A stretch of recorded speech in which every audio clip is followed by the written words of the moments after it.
After the first batch of challengers and champions had settled their matches, the horn blew again about 15 minutes later, and 3 new challengers entered the lists from the south. Prince Quentin Martell, Sir Williams, the herald called, each name announced to the rafters, each name met with a roar from the crowd. Defeated men could reappear as challengers if they paid a ransom for their horses and armor, and so the lists remained fresh. Old Falcon rode out in the 4th group, answering the challenge of his old rival, Earl Anders. By the time the 4th set of bouts finished, it was already noon. The sun beat down so fiercely that the master of ceremonies declared a recess until afternoon. Pieces of shattered lance lay scattered across the field as the spectators drifted away. Edric was a little disappointed. Only one man dared challenge Prince Oberyn in the next 3 sets, he grumbled. I didn't even see how the Red Viper fought. The Red Viper's reputation keeps most men away, Arthur said as he rose and drifted with the thinning crowd. One bold victory makes you famous overnight. Miss Nymeria, walking beside them, added, You get more than fame, Ed. You get status. Did you see Prince Quentin? I did, Edric frowned, but after he became champion, people still challenged him every round. Those who could really fight avoided him, Nymeria said. His opponents were either raw squires or old lords. Nobody with something to lose would waste their chance, unless they had no fear of risking horse and armor. She glanced at Arthur. That's why I didn't press you to face the Red Viper. It's not about winning or losing. Only men desperate to climb, or those with a mission, throw themselves at a prince. Arthur hadn't watched Prince Quentin much, but Nymeria's words made sense. Only a few men would risk the price of defeat when the odds were against them. Outside the lists, the party met their squires. Jimmy went off to the mounted archery, where he later reported placing 5th. Good, he said, though he admitted mounted shooting wasn't his strong suit and he'd have done better on foot. Vicwood and Vic 6 came back wide-eyed from the team melee, painting it in blood and noise. That was steel on steel, Vicwood said, panting. A mercenary crushed a knight's helm with a morning star. He dropped like a sack. Knights collided on horseback, daggers snapped against gauntlets, lances found bellies, Vic 6 added. It was like a little war. The melee drew the largest crowd. Its shouts often rose above the noise from the other rings.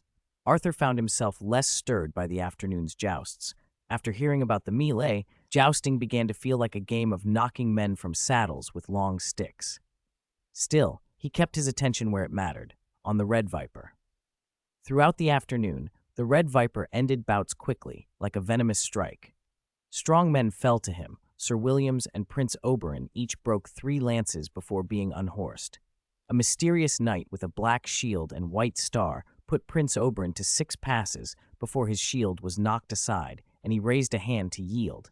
The prince lifted the knight's visor. Victors in the lists have the right to unmask their opponents, and revealed Sir Gerald Dane, the Dark Star, a man Arthur had met once before. The first day of the tourney closed on that note. Arthur returned to Sunspear to feed and groom Purple, then locked himself in his room to polish every piece of his kit with an oily cloth while turning over the Red Viper's moves in his head and remembering his practice with Daemon Sand.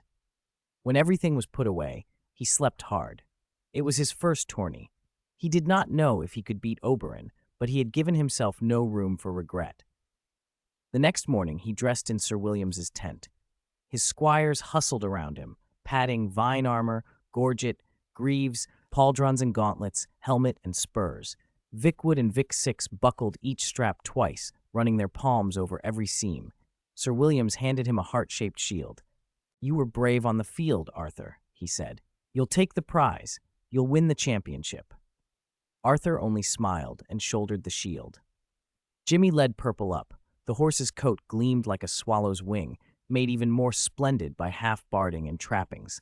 His limbs were long and well set, an animal built as much for speed as for power.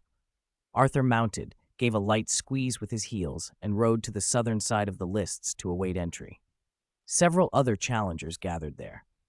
The horn sounded, and Arthur swept into the tiltyard with 3 others. The fragments of yesterday's lances had already been cleared. Through the narrow eye slit of his helmet, Arthur picked out the Red Viper's shield, a blazing sun pierced by a spear. As he rode past to take his place, he touched it cleanly with his lance. The crowd rose in a roar. Prince Oberyn's bout with the mysterious knight had been the talk of the day, and a challenger striking his shield drew cheers. When all the challengers had chosen, 8 knights stood opposite 8 on the north and south lines. Arthur fixed his gaze on the Red Viper, 80 yards away. Purple stamped the muddy ground and gave an eager whinny. The visor narrowed his world. All he could see was the armor and shield that belonged to Oberyn Martell. Where would he strike? Head, shoulder, chest? Arthur calmly soothed the horse and waited for the horn. Chapter 122, Against the Red Viper. At the blast of the horn, Arthur didn't hesitate. He grit his teeth, squeezed his legs, and urged Purple forward. He leaned slightly, leveled his lance, and drove his mount with everything he had. Purple, an optimized warhorse with a violent, highly aggressive temperament, responded instantly, surging ahead with a burst of speed that left the other knights behind. The Red Viper's silhouette filled Arthur's vision. Oberyn rode a fiery red sand steed, his lance held high as if to strike for the head. Arthur, however, saw through the tactic. The high point of aim was meant to force a dodge, upset his balance, and open a torso strike. There was no time to overthink. He kept his posture steady. The 2 horses met with a thunderous crash. Wood and steel shattered in a shower of splinters. Arthur's preparation paid off. When their lances collided, Oberyn feinted away from the head and struck toward Arthur's shield, but the blow still rocked him. The impact left Arthur off balance. He fought for control and, with effort, recovered. Purple had already carried him past the joust's center, toward the north side. Around them, the stands erupted with cheers. Arthur dropped the broken lance, shook his numb shield arm, and quietly admitted to himself the difference between practice and real combat. Watching a joust and being in one were entirely different. Oberyn, too, felt the force of the clash. The Red Viper's chest tightened with surprise. He had hit with full strength, expecting to teach this anonymous knight a lesson for daring to name him as an opponent. He hadn't expected the man to take it, then steady himself. Arthur's horse had delivered a devastating impact as well. Arthur rode back to the starting line and, passing Ed's stand, gave a quick wave. Ed, flushed and excited, shouted back, "Long live Starfall City!" Jimmy handed him a fresh lance. "Arthur, I have a feeling your duel with the Red Viper will be the talk of the arena," he said. It proved true. In the next 4 passes, challengers and champions alike were unseated on other tracks. Only Arthur and the Red Viper remained. Behind the fence, the crowd watched in tense silence as Purple and Red collided again and again. Each of them broke lance after lance, 9 in total apiece. Jousts were judged by how many lances the knights shattered. More breaks meant higher skill and greater honor. Arthur rode back to the south starting point to receive his 10th lance, every muscle burning. His lower back and arms were stiff from absorbing impacts and fighting to keep his balance. His lance hand trembled from recoil and fatigue. Purple, however, seemed fresh. The horse pawed at the dirt and neighed impatiently, eager for another charge. The horn sounded. Without urging, Purple launched into an assault. Arthur focused on his lance and the Vipers. This time, Oberyn's tip rose like a snake ready to strike, and he didn't faint. The thrust aimed straight for Arthur's head. Arthur barely dodged. The lance clipped his shoulder. His own point grazed Oberyn's sun and spear shield before plunging solidly into the prince's breastplate. Both riders were thrown from their mounts with the horses' neighs ringing out. "Give me a spear!" Oberyn cried, flinging his shield aside and springing to his feet. Arthur rose at once, freed his arm from the shield, discarded it, and drew 2 longswords from his belt. As he gripped them, an assault skill flared through him, and his armored weight seemed to lift. "You're not using a shield?"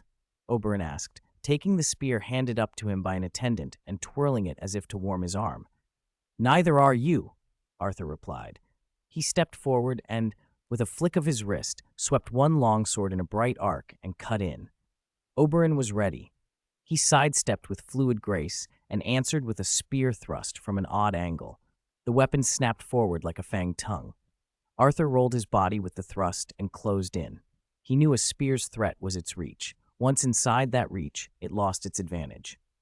He used a flash to cover ground and pressed the fight into close quarters. For about a minute, they traded blows and parries.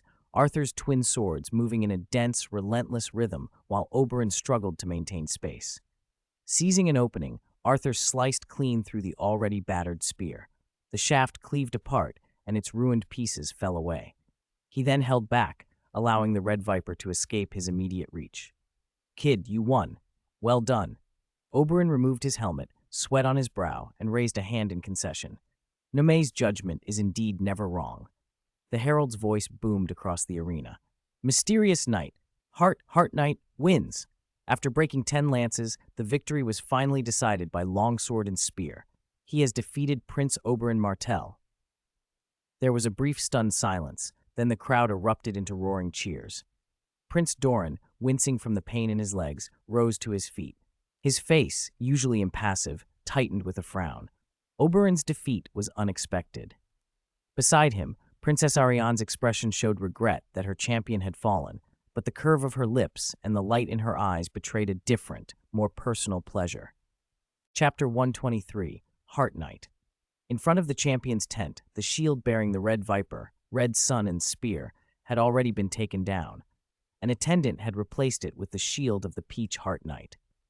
Inside Arthur's tent, Jimmy chattered like someone who'd just won the joust himself. "Arthur, the moment you had both swords in your hands, I knew this was yours." "The tournament isn't over yet." Arthur told Zack Stone to close the tent flap before easing off his helmet. "Give me the water skin." A mysterious knight never took off his helm in public. Only inside his tent could he drink, rest, and wash without revealing his face. After the brutal clash with the Red Viper, Arthur felt more than tired. His lower back ached, and a clammy heat clung to him. The vine armor was somewhat ventilated, but his other plates were iron, and his undershirt was soaked. He took the water skin Zack handed him, poured cool water over his head, drank in long draughts, and only after eating a peach did his strength and composure return. When the horn sounded for the next round of challengers, Arthur had finished resting and stepped out fully armored. Of the 5 champion seats, aside from Arthur, the others were Sir Daemon Sand, who had already lost once and kept his visor raised, Obara Sand, undefeated and called the Tower Burning Knight, Prince Quentyn Martell, and Ser Ulrich Uller, who had advanced by besting Earl Anders. Daemon rose as Arthur appeared. "Peach Heart Knight, are you all right?" he asked. Arthur and Prince Quentyn had first broken 10 lances apiece from horseback and then been drawn into a dangerous foot fight. The strain had to be great. Daemon had seen Arthur limping when he entered the tent a while back. "Sir Daemon, thank you," Arthur answered through the helm slits, his voice muffled. "I'm much better now, fit for the next challengers."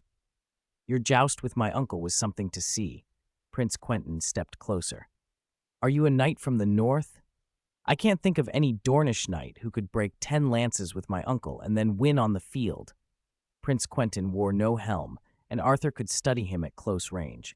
Short, thick black hair and an ordinary face that would have been unremarkable if not for the full Martell heraldry and the fine armor he wore. "Yes, Your Highness Quentyn. I'm from the north." "Back at Sunspear, there were Dornish who bested Oberyn in his younger days," Ser Ulrich Uller put in. He was a bearded man with a long, narrow scar running from his right cheekbone to the corner of his lip. He was still a Green Knight then, fighting to defend Princess Ilya's honor. "It was Sir Arthur Dane, the Dawn Sword, who stood against him that time," Quentyn said with a nod. "A marvelous tilt, much like today." Before more could be said, 3 challengers touched their lances to the shields outside the tents. Arthur's Peach Heart shield was the first. The challenger was his old rival, Sir Erwin Brimon.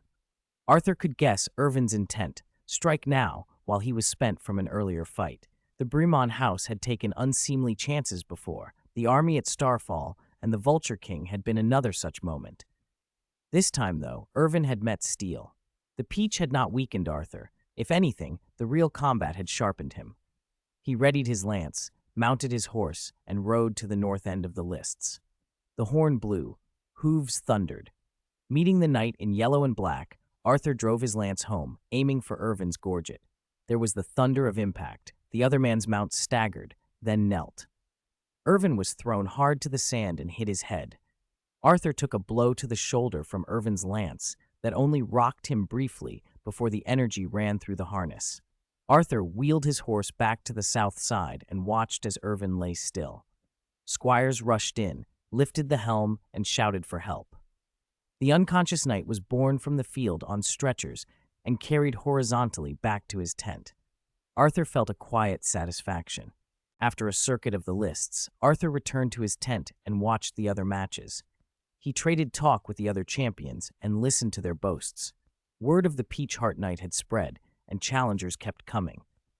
Now more sparing, he no longer sought to humiliate. Most bouts he ended cleanly and decisively, unhorsing opponents or knocking off helms to finish the match. By the time the day closed, Arthur had lost count of his wins. The master of ceremonies finally tallied the ransom money, the fines and stakes paid by the losers, and announced Arthur had won 11 matches. He took home more than 1,000 gold dragons in ransom, and 2 knights who couldn't pay had given up their war horses and 2 suits of knightly armor to him. Arthur paused and asked the 2 men if they were still free knights. "If you will swear fealty to Starfall City, you may keep your gear and mounts," he told them. "The ransom for them will be deducted from your monthly pay. If you serve especially well, it may even be forgiven." The 2 exchanged astonished looks. They had expected to lose everything and had been considering taking ship for Essos as sellswords or seeking work as guards in Old Town or Lannisport.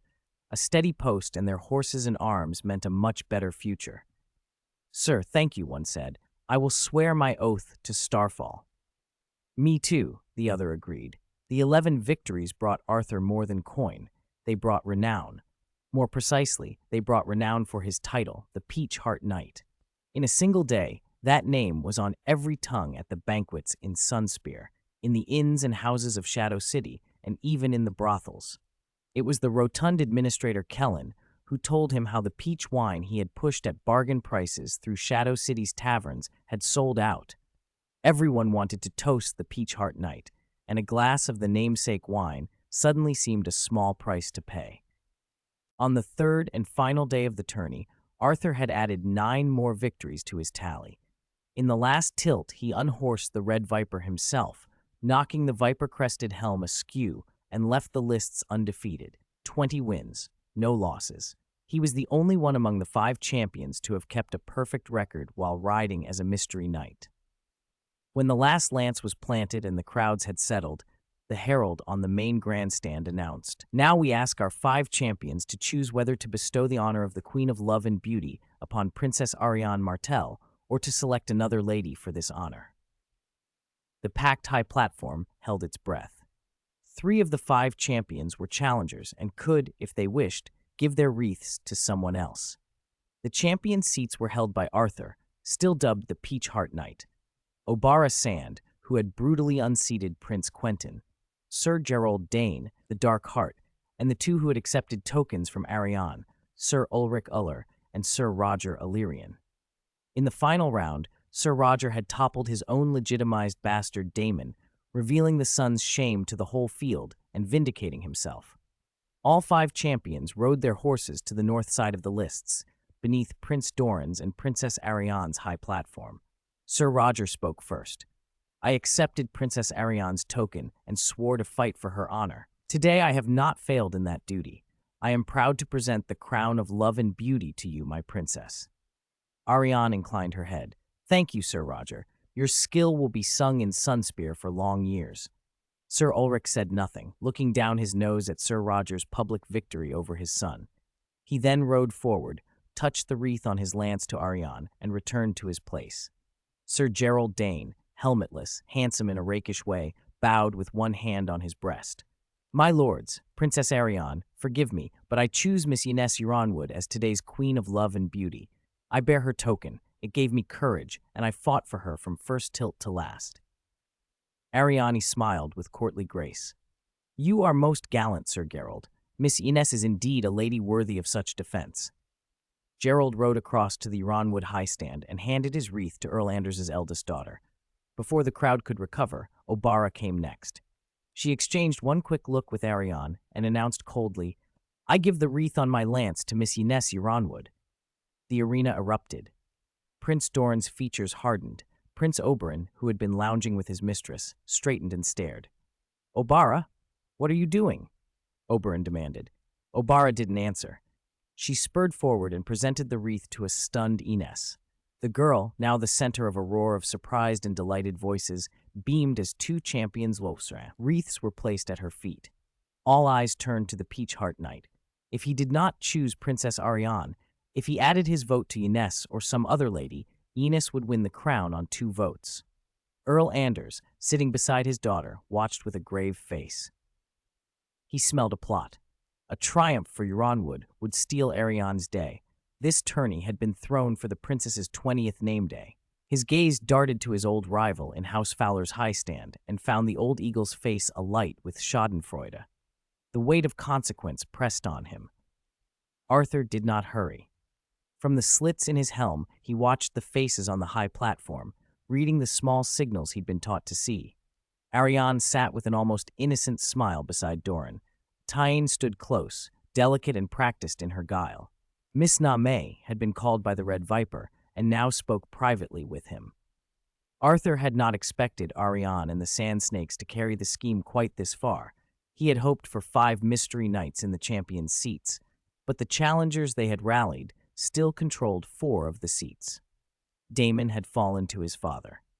With the original plan only partly realized, they had taken the next best path, provoked discord between Doran and Euronwood. For Ariane, Earl Anders was Quentin's foster father, and a pillar she could not otherwise win. The Sand Snake's father, Oberyn, had an old feud with House Euronwood. Ariane could vent a grievance and fracture an alliance at once. Arthur felt the familiar sourness of succession politics. He breathed out a quiet sigh. Miss Na-Meh finished her whisper and gave the Red Viper a small thumb signal. Oberyn inclined his head. The herald called up, "Peach Heart Knight, who remains undefeated in this tourney, choose the Queen of Love and Beauty in your heart." Arthur rode forward and began his speech with a deliberate cadence. "Miss Ines is kind and beautiful, generous and noble. She has all the virtues of a queen of love and beauty. She deserves the honor." The words flowed easily. Behind the visor, his jaw tightened. On the high platform, Doran's brow knit, Oberyn's eyes widened with surprise.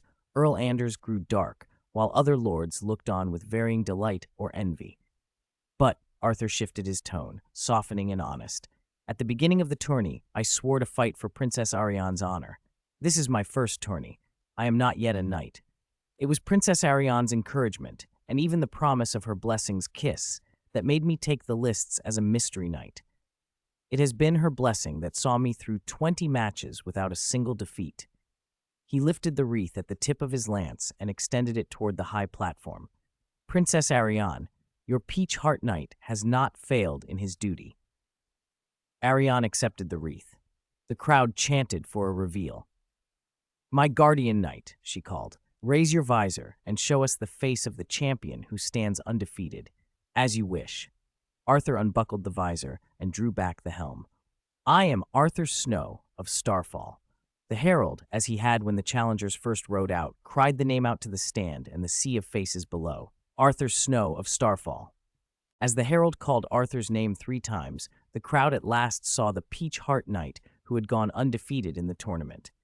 He sat tall and proud on a magnificent purple destrier, his face firm and handsome. Having just removed his helmet, his black hair was a little mussed, lending him a touch of wildness. His violet eyes matched the horse's purple kerosene, a look that was hard to forget. Ariane stared at Arthur for a long moment before Miss Nymeria nudged her, and she came back to herself. "Champion knights, go enjoy the cheers of the crowd. The honor is yours," she announced. Arthur accepted several bouquets from Jimmy, and with the other champions, rode a victory lap around the lists, tossing flowers to the spectators. At the end of the circuit, he used his lance to hook up his helmet and handed it to Ed, who was shrieking with delight from the high platform. When the celebrations wound down and the champions filed out, Prince Doran himself placed the crown of scarlet flowers, the crown of love and beauty, on Princess Ariane's head and declared the Sunspear tourney a success. Too hot to linger in armor, Arthur had his attendants help him out of his mail and returned to his lodging in the Sun Tower to bathe. A day of jousting had left his underclothes soaked with sweat. After a comfortable bath, clean clothes, and a moment's rest, a servant was waiting outside his door. Arthur, Prince Oberyn requests your presence. Lead the way, Arthur said, summoning Ed and his men. He already suspected the reason. Miss Nymeria had insisted that if Arthur would give the crown of the Queen of Love and Beauty to Arianne instead of Ianthe, Oberyn would knight him. Had Oberyn refused, Arthur would have given the crown to Ianthe, and things might have turned out differently. They met in the side hall of the Sun Tower, where Arthur had seen Oberyn before. Word had spread. Nobles had gathered to witness the knighting. Seeing Arthur arrive, Oberyn drew his longsword, the sound sharp in the hush that fell over the room. "Kneel, Arthur Snow," he commanded. Arthur glanced at Nymeria. She gave him a small nod. He dropped to one knee. Oberyn laid the swords flat on Arthur's right shoulder. "In the name of the warrior, I charge you to be brave." The sword crossed to the left shoulder. "In the name of the father, I charge you to be just." Back to the right. "In the name of the mother, I charge you to protect the weak and the innocent." Left shoulder again. "In the name of the maiden, I charge you to protect all women." Oberyn looked around the chamber. "I ask all present to bear witness." Then to Arthur, who rose. A boy knelt, and a knight rises. When the ceremony ended, Oberyn sheathed his sword and embraced Arthur. "Congratulations, Sir Arthur Snow." Ed was the first to burst forward, still wearing the helmet Arthur had given him. "Congratulations, cousin. You must knight me when I come of age." Arthur rapped the helmet with his knuckles. "That will depend on how well you do." Guests came up to offer their good wishes. Some Arthur knew, some he did not, many the children or squires of minor lords. Among the more notable were Princess Arianne and Prince Quentyn, who introduced their attendants to him. Within a quarter hour, Arthur had made a round of acquaintances. Sir Cletus, heir of Euronwood, was among them, and asked if Arthur would stop at Euronwood Castle on his way back to Starfall. Arthur gave a polite excuse. He wanted to return to Starfall as soon as possible. Being knighted by Oberyn was pleasant, but what mattered was that he had fulfilled his last agreement with Master Oswell and earned the right to draw Dawn in the name Snow, to be the Dawn Sword. If it had not been for Prince Doran's evening banquet, he would have packed and ridden for Starfall that very night. "Go prepare your dress for tonight's feast," Oberyn told the assembled, "or whatever else you require. Sir Arthur, there is something I would speak of with you alone." "Uncle, we take our leave," Nymeria said, and she and her small party withdrew. Soon only Oberyn, Nymeria, and Arthur remained in the lively side hall. Arthur sat beside Nymeria as if they were old friends. "Your Highness?" Oberyn considered Arthur. "When do you plan to leave Sunspear?" "Probably tomorrow," Arthur answered. "Very well." Oberyn paused. "Tomorrow my party will ride with you." Nymeria's eyes widened. "Father, why are you going to Starfall? Do you suppose I'll meddle with your sister's marriages?" Oberyn raised an eyebrow. "Nymeria, as I said, I won't interfere. I've given you the means. You handle it." He waved a hand. "I'm merely passing through Starfall on my way to Old Town. I am sending Sorella to the Citadel for further study." Relief softened Nymeria's features. She frowned a moment. "As I understand it, the Citadel does not admit women." "I studied there for 2 years and forged 5 links," Oberyn said easily. "There are ways." He poured a glass of amber wine that smelled faintly of peaches. Arthur guessed it was amber peach wine. "The Citadel will be Sorella's best place. There are books enough to drown in. Perhaps when she returns, I'll have to call her Master Sorella," Nymeria said, half teasing, half proud. Oberyn ignored the jest and fixed Arthur with a look. "There is one other purpose to your coming to Sunspear." He lifted his glass. "Tonight, this amber peach wine will sit at the high table of the banquet." "Thank you for that, Your Highness," Arthur said. "There is no favor in it," Oberyn replied, tasting the wine and setting the glass down. "It is served because it is good, just as I knighted you because you earned it." He spoke casually, as if changing the subject. "Speaking of which, that wine comes from your lands. You already have a barony and a holding. Why not take a new surname? Dorne does not mark bastards as harshly as the North, but Snow is a poor name for a landed lord." Arthur had thought about it in the North and had decided not to change his name. He said so. Nymeria took his hand and asked him why. "Changing my name won't change that I was born a bastard," Arthur answered. "Those who judge by blood won't see me differently because I signed a different name.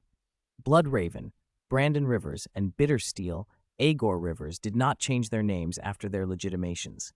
They understood that. Oberyn's gaze sharpened, his black eyes like a snake's. "Tell me," he said, leaning forward, "have you ever thought of being legitimized, restoring the Stark name and claiming your right to Winterfell?" Arthur stiffened but said nothing. "If you have," Oberyn continued, "perhaps I can help get you legitimized." Chapter 126, question from 6 years ago. Arthur felt a little unmoored when he heard the offer. 6 years ago, Countess Dustin had said something like this to him in the crypts of Winterfell. He still remembered her words. "Your father, Brandon, took what he wanted without hesitation. You should be the same as him." His reply then had been the same as it was now. "I am a bastard, a Snow. Bastards have no inheritance rights, Countess."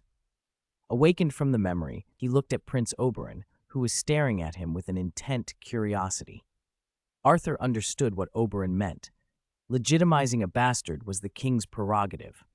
Oberyn wanted King Viserys Targaryen, the same Viserys he and Prince Doran were secretly planning to restore, to legitimize Arthur. That would give Arthur a claim to the north and to Winterfell, and it would throw Eddard Stark and his allies into confusion. If Arthur accepted, he would become an enemy of his kin in the north and be drawn irrevocably into their faction. It was a poisoned sweet, tempting and deadly. "Your Highness, please don't joke," Arthur said plainly. "Legitimizing a bastard is the king's right, and even in Dorne, where bastards are treated more generously, they don't inherit like trueborns." His younger self, 6 years ago, would certainly have answered that way. Back then, Oberyn would never have risked revealing their designs involving Viserys. But things were different now.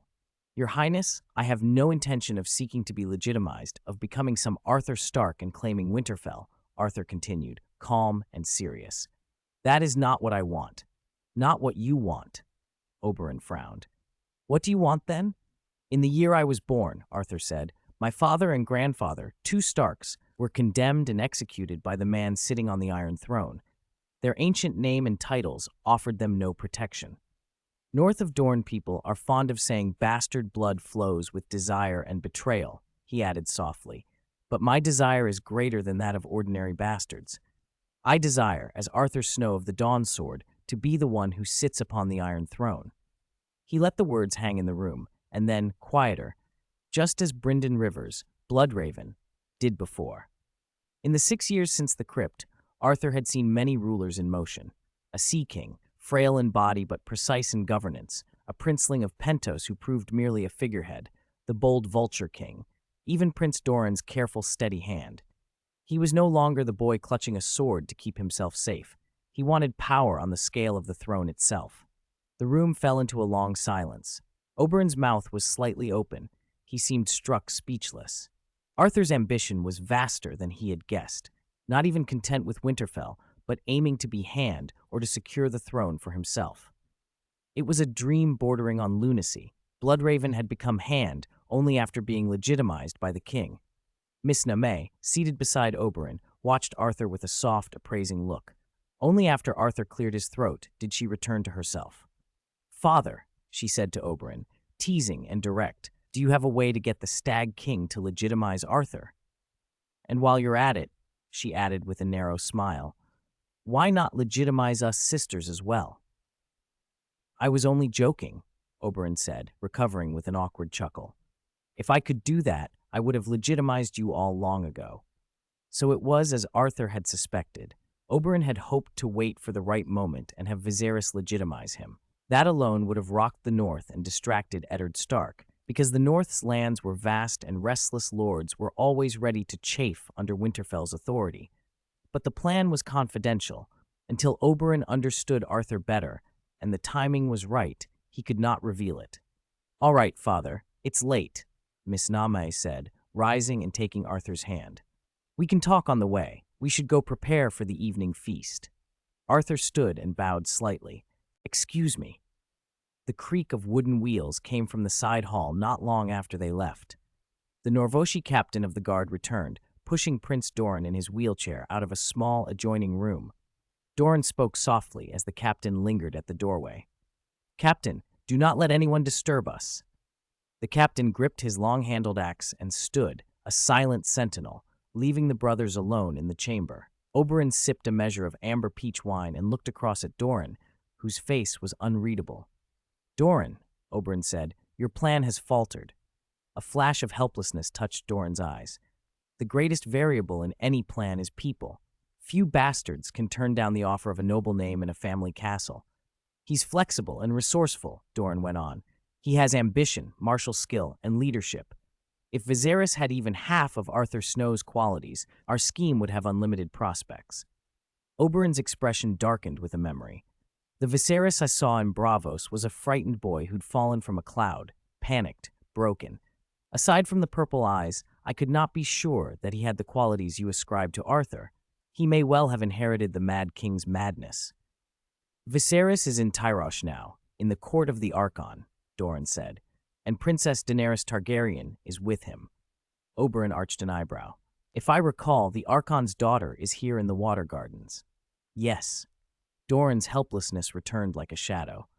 "I'd planned to send Arianne to Tyrosh after the tournament as the Archon's cupbearer, to be near Viserys and learn his character, to make contact with him secretly so we could judge whether he's the man we want. But after what happened here, I cannot stake Dorne's safety on Arianne's lack of discretion. She treated it like a game." Oberyn let a curious smile flicker. "Because of their performance, you reconsidered?" "When their plan first started, I learned of it," Doran said. "As a leader, Arianne either wasn't subtle enough or simply didn't care about winning versus losing. I won't gamble our realm on that." He looked at his brother with a new thought. "But what surprised me most was that you were twice bested by Arthur Snow, a man jousting for the first time. Maybe he truly is Sir Arthur, the Dawn Sword reborn." The smile on Oberyn's face stiffened, and he made a short, sharp noise. "I didn't expect it either. I didn't hold back in either bout." "Arthur even led the Starfall forces alone to destroy the Vulture King," Doran said. "He has courage and skill." After a pause, Doran said, "I intend to send Arthur Snow to the court in Tyrosh to meet Viserys. What do you think?" Oberyn sprang up, affronted. "Doran, have you gone mad?" His father and grandfather were killed by the Targaryens. Doran's voice was even. His uncle died defending the Targaryens as well. Besides, as Viserys' hand, Arthur could sit upon the Iron Throne. He considered the idea a moment longer. "Still, you're right to be cautious. I'll find a chance to speak with him myself before I make any decision." Chapter 127, The Frog Prince. The guest room in the tower smelled faintly of rose and oil lamps. Arthur had assumed Miss Name's "just getting ready" was an excuse to slip away, but she had truly gone to great lengths. By the time the banquet began, Arthur was already dressed in the Dornish-style outfit she had chosen for him, even wearing a touch of perfume. He stood in front of the mirror in a loose purple and white silk robe, cinched at the waist with a jeweled belt set with peach heart-shaped garnets. A translucent purple cloak lay across one shoulder, its edges embroidered with fine patterns. It was fastened at the right shoulder with a silver pin shaped like a sword, so the fabric fell naturally behind him, elegant without impeding movement.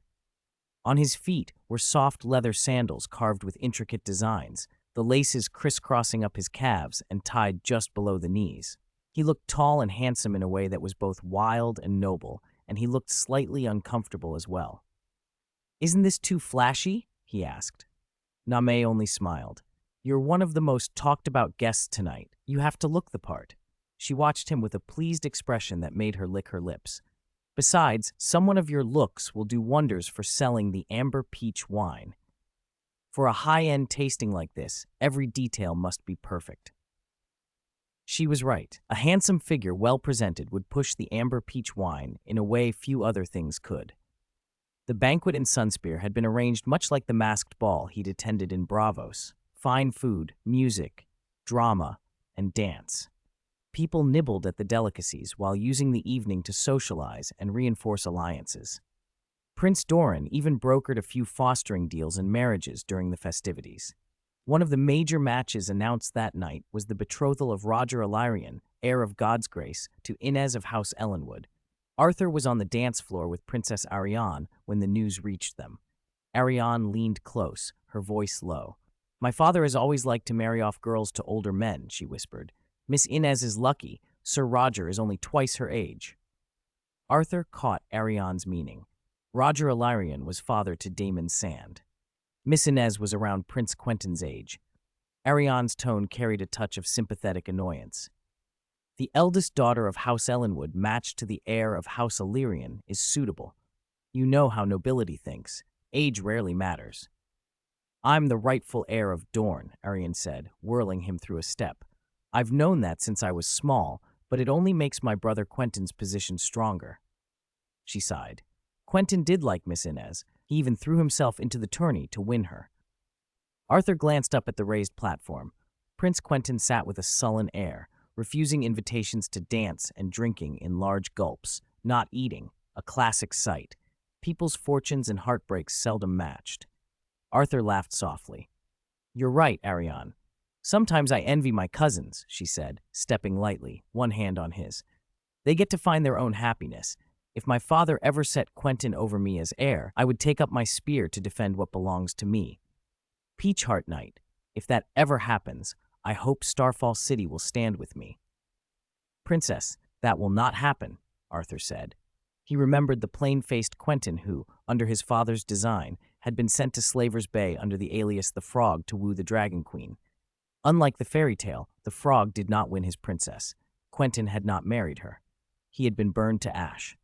Ariane's worry was, in truth, empty to his knowledge, and she let out a small sigh. The dance ended soon after, and Arthur made his way back to his seat. Along the way, he noticed servants struggling to carry out a drunken Quentin. The sight drew a ripple of gossip and pity through the hall. Can I ask someone to dance? Edric asked as soon as Arthur sat down. Edric poured wine eagerly into his cousin's cup. Arthur had been spreading butter on nut-crusted bread and took a bite before looking up.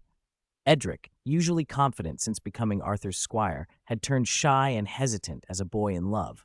What's the matter? Afraid she'll refuse? Edric's round face colored red. Yes, cousin, will you come with me? Arthur smiled and drained his cup of amber peach wine. Of course, let's go. They moved between the rows of tables until they stopped at the seat of the Red Viper. Edric stammered, the flush in his cheeks climbing to his neck. I, Lady Ilia, may I have this dance? Ilia was the daughter of Oberyn's mistress, black hair braided long, a round face, and eyes as dark as a moonless night, much like her father's. Arthur had heard Ed speak of her fondly. She loved riding and lance work and always smelled faintly of horse. Ilia glanced toward Oberyn, who noticed and waved one lazy hand. Decide for yourself, he said. Ilia's eyes glittered. Ed, I accept, but you must promise me 3 things. Let me and my sisters ride Purple Post and Zephyr, and let us touch Sharpwing's wings and claws. Edric promised on the spot, earnest and wide-eyed. I will wash Purple Post and Zephyr properly afterward, and I'll make sure Sharpwing is well fed. Arthur watched the two of them. The resemblance between Ed and Ilia was striking, and a handful of younger girls, the small sand snakes, sat nearby, raring to go. For a beat, he was startled and slightly pleased. Had these little ones been brought here because of him? He could almost feel the weary fondness Prince Doran must have when his daughters played their games, though he didn't know the reason they had singled out Ed. He pinched Ed's round cheek and laid down a few rules. Do as you like, but when you ride Purple Post, make sure Jimmy holds the reins. And when you're near Sharpwing, Ed, stay close. Good-hearted peach heart, sir. Thank you, Ilia cried, grabbing Ed's hand and dragging him onto the dance floor amid delighted shrieks. Chapter 128. His Royal Highness is a Benevolent Monarch. In the days after the banquet, the lords from Sunspear gradually took their leave. News of the amber peach wine, whose taste and quality at the feast rivaled that of the golden vintages, spread quickly among the Dornish nobility, much like the tale of the Peachheart Knight from the fight at Sunspear. So many of the nobles wanted to negotiate purchases that Arthur, who had been eager to return to Starfall, delayed his plans. At last he signed the final contract. It's finally over, Arthur said, seeing off Daemon Sand, who had just finished arranging the Godsgrief order, and he sighed. Haggling is more exhausting than fighting. And it earns more than fighting, too, Fat Kellen shouted from the next room as he sorted and packed the orders, his face split with a grin. Arthur, I've roughly calculated the value of the first batch of orders from the Dornish lords. It's already over 10,000 gold dragons. And that's only the amber peach wine. The orders for the ordinary peach wine and the summer reds, those I negotiated with innkeepers, small lords, and merchants, haven't even been counted yet. Arthur had handled most of the amber peach wine deals himself. He couldn't deny that the nobility's purchasing power had far exceeded his expectations. Having accomplished both goals that had brought him to Sunspare, he had no reason to linger. All right, pack up. Tell Sir Barton to ready the horses. We'll stop at the Flowing Water Garden to meet Edric before heading back to Starfall, Arthur said. The day after the banquet, Edric had been invited by Ilya and the Sand Snakes to visit the Flowing Water Garden, and he came with his horse and hawk. The Flowing Water Garden was a palace of fountains and terraces set on the shore, 3 leagues north of Sunspear. On the road there, Miss Nymeria spoke with a touch of nostalgia. I grew up in the Flowing Water Garden, she said. It's cool there, especially at night. The sea breeze makes you forget you're in Dorne. Oberyn's party rode with them as far as the garden. They were bound for Old Town to take Sorella to the Citadel. Sorella rode a brown sandsteed beside Miss Nymeria. They say Prince Meryn Martell built this garden for his bride, Daenerys Targaryen, she told the group. Their marriage marked Dorne's submission to the Iron Throne. Sorella's skin was the color of teak, her hair short and black, her eyes onyx. Her features were sharp and angular, much like Oberyn's, no frills of softness, a look almost heroic. Hearing the name Daenerys made Arthur think of the mother of dragons. She should be a teenager by now. He wondered whether she and her brother had already gone to Pentos under the protection of the cheesemonger. Times have changed, Sorella added, a hint of sadness in her voice. The Targaryens were driven from the throne, and the dragons are gone. I hope the Citadel keeps records on dragons in the Arcane, she went on, so I can make a necklace of Valyrian steel. Magic and dragons are forbidden at the Citadel, Prince Oberyn said from behind them. I don't forbid your studies, Sorella, but be careful. Do not let the maesters find out. Oberyn pointed to the yellow haze over the desert and, with concern for the weather, told Arthur there could be a sandstorm. I think we should stay at the Flowing Water Garden for 2 days and watch the skies before we travel. Arthur agreed. He had been caught in a sandstorm on the road to Sunspear. Even with a scarf over his face, grit stung his eyes, and it was easy to lose one's way. When they arrived, Oberyn gave his horse to a squire and motioned to Arthur. Come with me. Arthur followed. They passed carved pillars, went through an elegant arch, and reached a palace balcony. There, Arthur saw a familiar wheelchair. Prince Doran sat in it, and the captain of the guard stood nearby, axe in hand. Arthur, you're here, Prince Doran said without turning. A bit later than I expected. I was delayed with business, Your Highness, Arthur replied, glancing at Oberyn. Is there something you wish to speak about? Amber peach wine is a fine vintage, Doran said mildly. Sit with me for a while. He waved a hand and added, Leave us. The others shuffled away. Arthur sat beside him. From the balcony they could see the terraces and fountains of the garden, children splashing and shrieking with delight in the pools. Edric waited among them, a sand snake hoisted on his shoulders, racing Ilya, her purple hair flashing in the water. It's a beautiful sight, isn't it? Prince Doran said. A small smile touched his face. Since the gout, I spend much of my time here.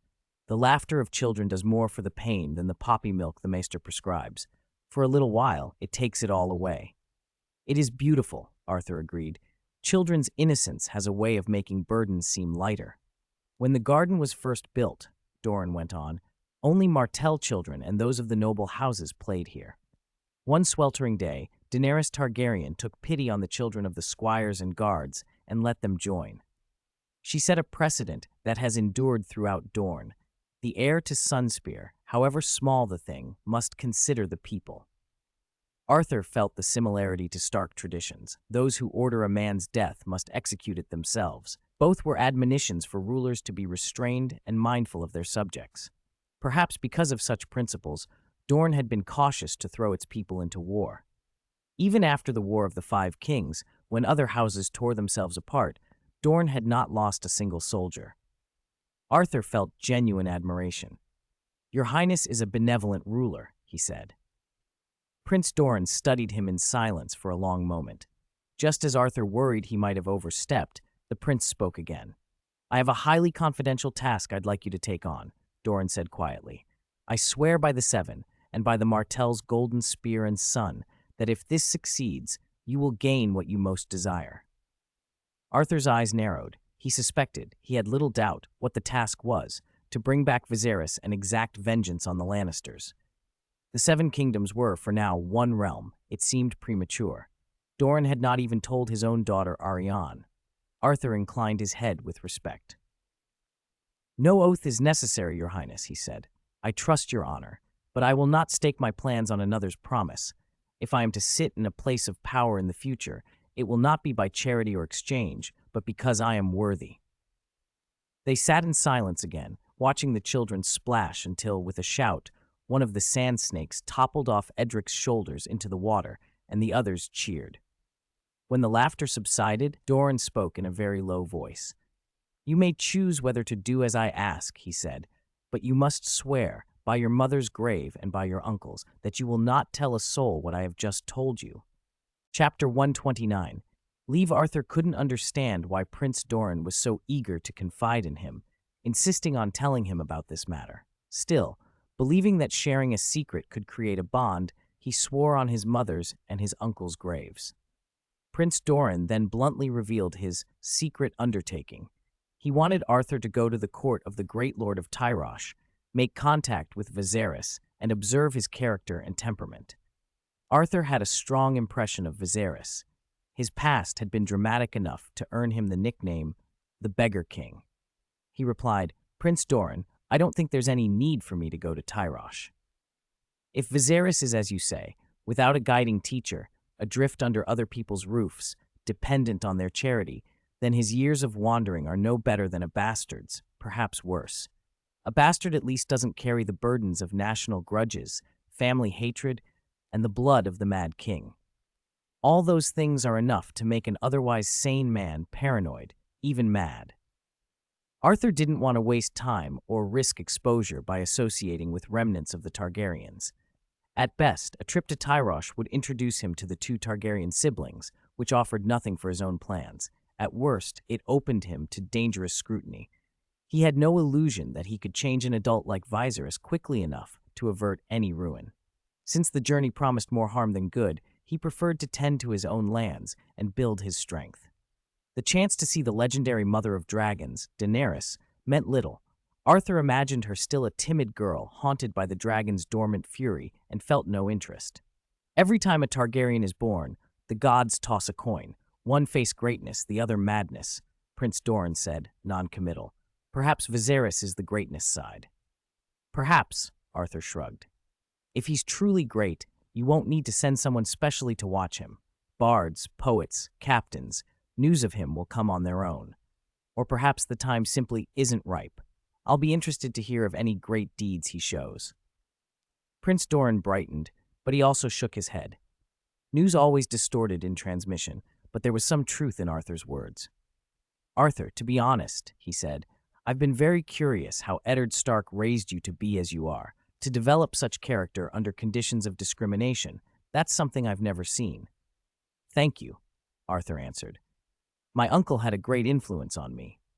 As a transmigrator, Arthur already had mature values and a clear moral sense, so he had never been an empty slate.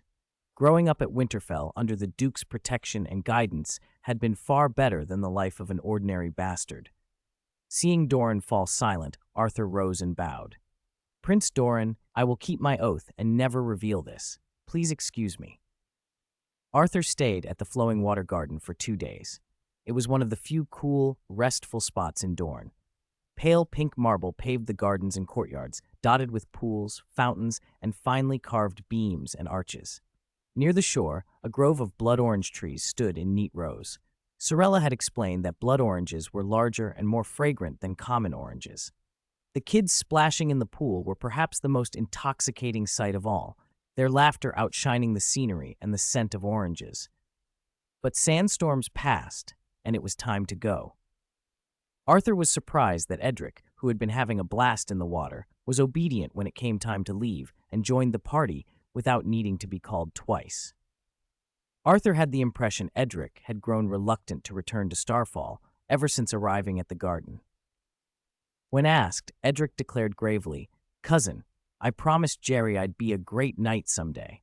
How can I waste my time playing?"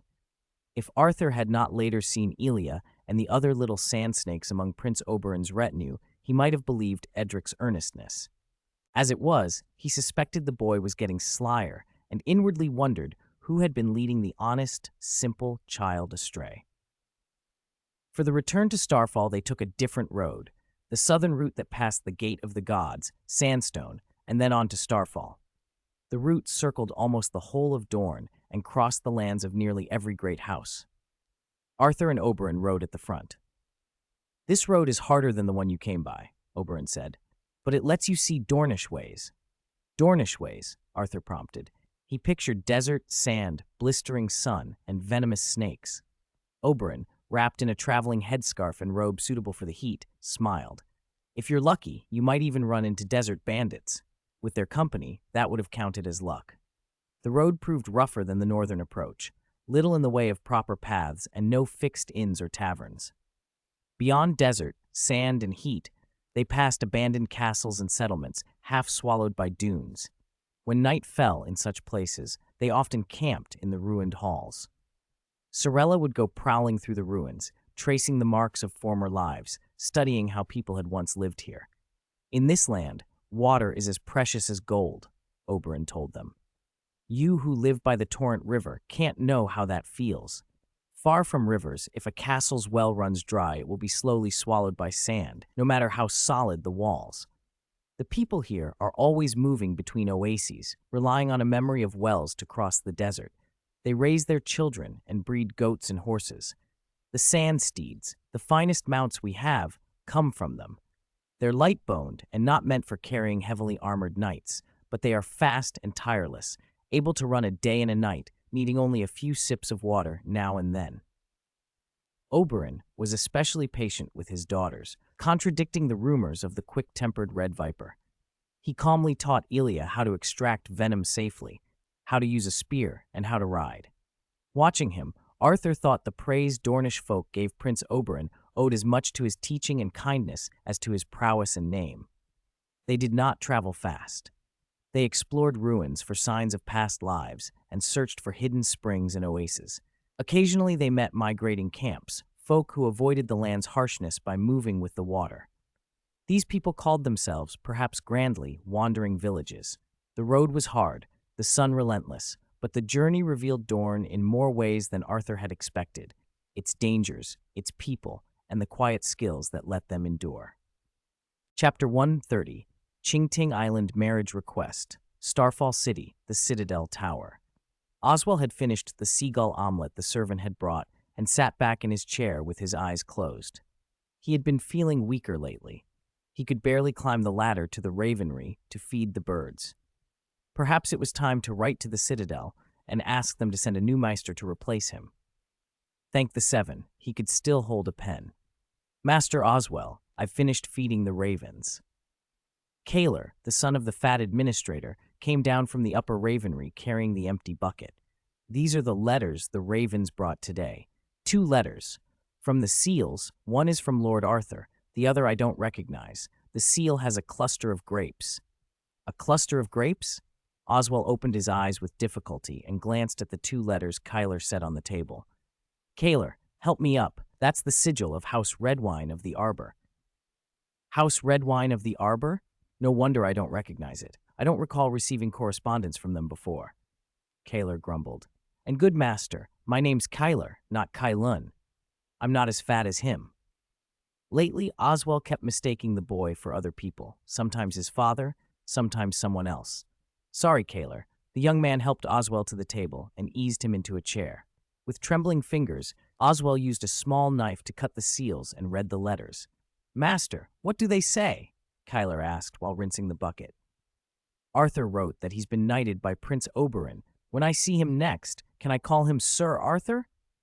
"You might even get him to knight you," Kyler added hopefully, picturing the scene. Oswell smiled faintly as he finished Arthur's letter.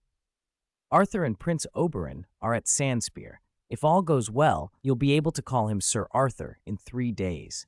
As for being knighted yourself, you'll need to be more nimble and earn it." Then he read the second letter. The smile drained from his face and his brow tightened. The letter came from Count Paxter Redwine of the Arbor. Paxter invited Illyria to the Arbor for a banquet, proposed that one of his twin sons marry her, and also offered to take Edric as his squire. Oswell slipped the letters into his long sleeves and spoke gravely. "Kyler, fetch Miss Illyria. I must speak with her." "Master, you're weak on your legs. Let me deliver the letters," Kyler protested, drying his hands. It struck him as odd. The Meister had always sent messengers rather than going himself. "This is important. Illyria needs my counsel," Oswell insisted.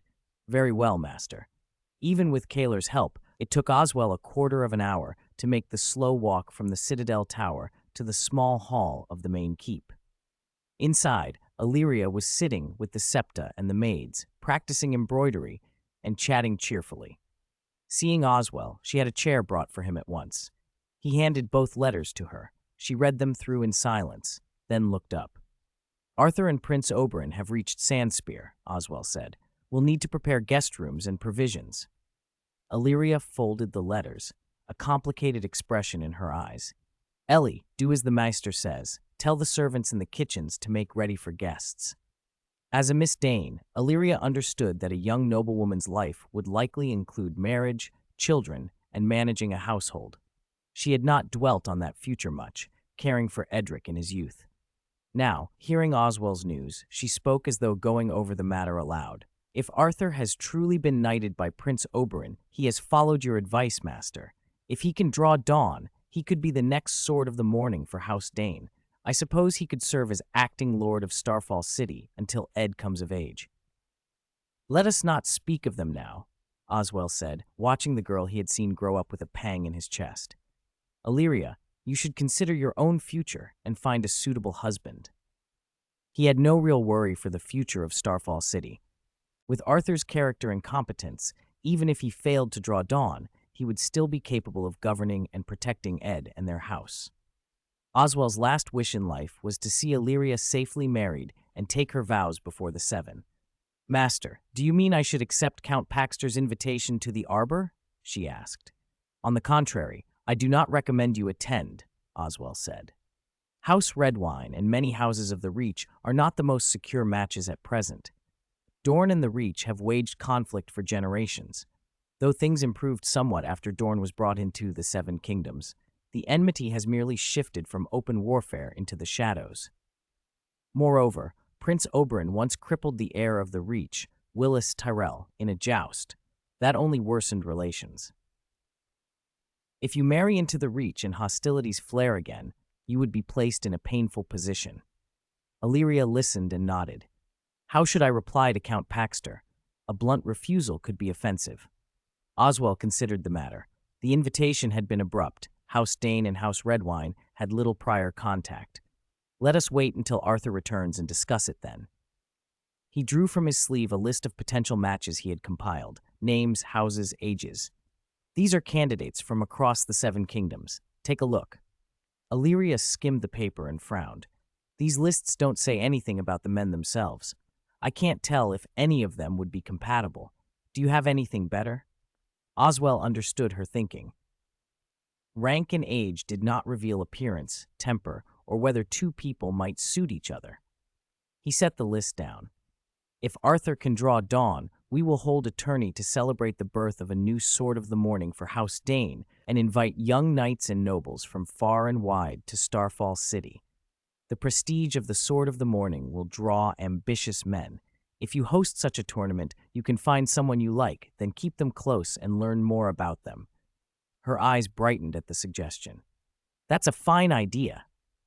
Whispering Sound, Arbor, the Fruit Wine Hall. Lord Paxter Redwine stared into the amber wine swirled in his goblet, lost in thought. Beside it lay a basket of peaches, each large and plump, their perfume filling the table. Since the Age of Heroes, the lands of his house had been famed for the finest wines in Westeros. Gilbert the Grapevine, the founder of House Redwine, and the song said, a son of Garth Greenhand himself, had taught the people of the Arbor how to tend vines and make wine. The sweet red wines and the golden vintages of the arbor had made his house rich beyond measure, and those riches had funded a fleet that rivaled both the Iron Fleet and the Royal Navy. Wine and warships were the two legs on which House Redwine stood proud among the great houses of the Seven Kingdoms. "Father, are these peaches and this wine really from Starfall?" Sir Horace, the elder of the Redwine twins, asked, wiping juice from his mouth with a napkin. He sounded incredulous. "Dorne's hot enough for olives and figs, but peaches? Can they be so good?" His brother Sir Hobber crunched a piece of fruit and laughed. "They're enormous, bigger than any peach we get in the arbor." Lady Mina sat close to Paxter. She tasted the amber peach wine, then frowned in thought. "It reminds me of Dorne's summer red, but it's better, richer, more refined.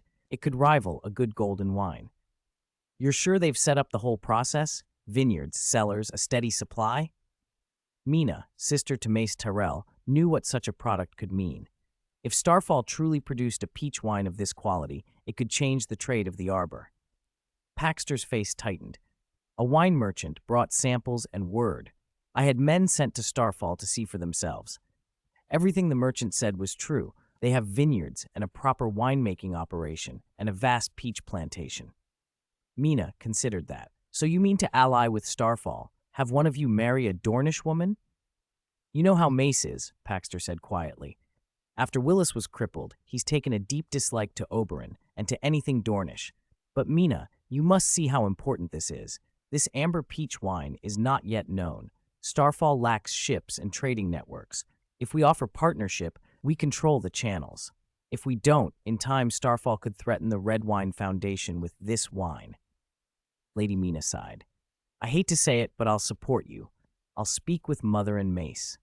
She knew what Paxter wanted, the approval of Olenna, the Queen of Thorns, and of Mace. Olenna would stab with barbed words, but she usually listened to reason when advantage was plain. Mace, however, could be immovable. She had often likened him to an inflated Summer Isles fish, blown up and deaf to sense until he deflated on his own. Mina stood. "A letter won't do. I should go to Highgarden myself." "Not in haste," Paxter urged, taking her hand. "After breakfast I'll have the steward ready a ship. We'll take the great Mace." Mina sat again, worrying at a corner of her napkin. What if Starfall won't offer marriage? What if they refuse to send Edric to squire at the arbor? Paxter's jaw set. "We've shown goodwill. If they won't work with us, then we must be prepared for confrontation. I won't let a rival grow strong enough to threaten our house." When Arthur saw the white stone sword tower of Starfall again, it had been more than a month since they left Sunspear. The desert journey had changed him. His face and forearms were darker, the skin toughened by sun. He had learned how to find water in the dunes and how to navigate by the stars. The Ice Dragon constellation was the one they most used. A bright blue star at the head, called the Ice Dragon's Blue Eye, or the Rider's Eye, pointed true north. By following the direction of the dragon's tail at night, they could travel south without getting lost. "It's only been half a month," Arthur said to Edric as they entered the city. "Why do you still look so gloomy?" Edric forced a smile. "I'm not gloomy, just tired." Half a month before, at Hellholt, Oberyn's paramour Ilaria and her daughters, Elia and the other sand snakes, had stayed behind. Edric had missed them. The barren road and relentless sun had worn him down. But as they crossed the stone bridge into Starfall, he saw his aunt Illyria waiting by the gate, flanked by the old instructor and servants. With a shout, he ran to her. "Aunt, I made so many friends at Sunspear, you wouldn't believe it, and the tourney." Edric babbled, gripping her hand as he recounted every bright moment. "Save the tales for later," Illyria said with a smile, putting a hand to his shoulder. "We have guests to see to." She greeted Oberyn with the proper courtesy. "Prince Oberyn, welcome to Starfall." "Miss Nymeria, it's good to see you," Oberyn replied, dismounting. "The last time I was a guest in Starfall, I came with my mother and sister. It has been a long while." Illyria offered bread and salt in the old custom, then bowed. "Your Grace, we have rooms and hot water ready. Sir Elric will show you to them." Water was precious after the desert road. Most of them had not had a proper wash in days. They were dusty and sweat-stiff. Illyria leaned closer to Arthur. "After you have greeted Miss Nymeria, come to the small hall. We must discuss the arrangements for tomorrow's sword-drawing ceremony." All right, Arthur said. He led Miss Nymeria to his chambers in the main keep, and, grateful for a bath and clean clothes, he felt almost reborn. Returning to his own room, washed and tidy, was a small luxury after the sand and heat of Dorne. Chapter 132, Sword Drawing Ceremony. In the small council hall of Starfall's main castle, Master Oswell walked Arthur through the whole sword-drawing ceremony. Arthur already knew most of it. He had dreamed the ritual so many times that the sequence was familiar. Entering the white stone sword tower, the climb, the tests, and the strict rules. Some of the Dane kinfolk had been barred even at the gate, others had turned back halfway up. For 15 minutes, Master Oswell explained the procedure and shared tales of those who had failed the rite. Anything new these last 3 months? Arthur asked after listening carefully. Master Oswell smiled at his calmness. You seem very confident about tomorrow, Arthur. No need for nerves, then. Arthur felt the edge of it. He was a little nervous. Drawing dawn and becoming the Sword of the Morning mattered to him more than anyone knew. The sword and the title were ancient, from the age of heroes. For a bastard like him, they were a kind of vindication. Like the masters who added a metal link to their chains for each study completed, the reputation of past Swords of the Morning was the highest endorsement a man could carry in Westeros. Proof of skill, of character, of trust. The sword-drawing ceremony is the city's biggest event, Master Oswell continued, and it's also an opportunity to find a husband for Miss Illyria. Arthur blinked. Does Auntie have someone in mind? I'll help interview him. Illyria flushed and shook her head. No, I've been too busy with the city and looking after Ed. I haven't thought of it. Why suddenly find her a husband now? Arthur frowned. Illyria handed him a letter from the arbor and explained her plan. Lord Paxter's invitation, the feud between Dorne and the Reach, the idea of staging a tourney around Arthur's ascension to lure suitable suitors. Arthur read the letter and listened to Master Oswell's take on the politics. He liked Illyria's scheme immediately. I support it, he said. All the more reason to draw dawn. As for the red wine invitation, Arthur went on, let's not worry about it now. If the red wine twins come to the tourney, fine. If not, we can still consider them later if you haven't found anyone. Master Oswell approved of Paxter's invitation. The arbor is prosperous and well defended by its fleet. She could live comfortably there. If you marry the wrong man, Arthur objected, you won't be happy even with all that wealth. Illyria wasn't seeking riches or title above all else. She cared for character and looks, and ideally, both. So Arthur suggested the red wine twins be considered backups. The old instructor opened his mouth to argue, but Arthur cut him off with a wave. All right, 3-1, no more debate. Anything else about Starfall's lands? A while ago, Sir Bard sent word, Master Oswell said. The hill tribes upriver in the Red Mountain have been at each other's throats. Some of the barbarians training in Violet Canyon deserted to join their clans. Arthur's eyes narrowed. How many deserted? Before he left, Arthur had ordered Sir Bard to hold Violet Canyon and not let the men leave unless the city itself was threatened. Not exactly certain, the master replied. He said they were all reserve men. That eased Arthur. After the tourney, I'll deal with the mountain unit and the tribes in the Red Mountain. They covered a few other small matters. By the time Arthur had finished, Master Oswell, worn out, had nodded off with his head bowed. Illyria, bright-eyed, asked Arthur to tell of his travels. She had read his letter, but wanted to hear it in his voice. Arthur picked the liveliest anecdotes from the tourney. He couldn't spin a tale like the Red Viper, but Illyria listened delightedly, laughing freely. He had to repeat the stories again at the evening banquet for Prince Oberyn. The bits about Edric being sulky because Ilya could not come to Starfall were greeted with particular mirth. Aunt, don't listen to cousin's nonsense. Edric protested, red-cheeked at Illyria's laughter. I wasn't unhappy. I was just tired. It was my first long trip. Illyria teased. Edric, I was thinking of asking Prince Oberyn if Ilya could come to Starfall to be my lady-in-waiting, since you— Edric's eyes went bright. He seized Illyria's sleeve. Really? Aunt, is that true? Laughter broke around the table, and the banquet ended in good humor. Later, in Arthur's room, Miss Nymeria, cheeks warmed by wine, reported on Ilya. I asked my father. He won't let her come. Ilya stinks of horse and loves riding and spear work. My father says she should be trained as a warrior at Weil with her grandfather Harmon Uller, not as a lady-in-waiting. Arthur was rummaging through his luggage. Isn't there a rumor that half the Ullers are mad and the other half worse? Miss May sipped her wine and smiled. No one wants to tangle with lunatics. He drew out a battered travelogue, the Lacine captain's book she knew well, and she let out a breath. She gave him a sidelong look and, half teasing, half serious, asked, "Are you that confident about tomorrow's sword-drawing ceremony?" Chapter 133. At dawn, the stars never fall. The entrance to the white stone sword tower, usually deserted, was crowded the next morning. Prince Oberyn, vassal lords, and knights from Starfall had come to watch. Illyria and Edric had gone into the holy sanctuary early to pray and, having finished, now stood with Maester Oswell. Lines of squires and guards extended from the tower's threshold all the way to the training grounds. They stood in armor, hands on longswords, wooden practice blades, blunted steel, fine longswords from the blacksmith district, and a few peach seal swords. Every blade was drawn and crossed in pairs, forming a barricade along the only path into the tower. "What are you looking at?" Arthur asked Miss Nymeria, who leaned on the balcony railing and watched as he calmly adjusted his shirt in a mirror. She did not turn. Her voice was soft, weak, almost listless. "Watching to see how you'll get through. Watch closely, then." Arthur pushed the door open. Squires waited for him in the corridor. "Take my sword," he told them. "Follow me." Jimmy immediately opened a case, revealing vine armor and various protective pieces.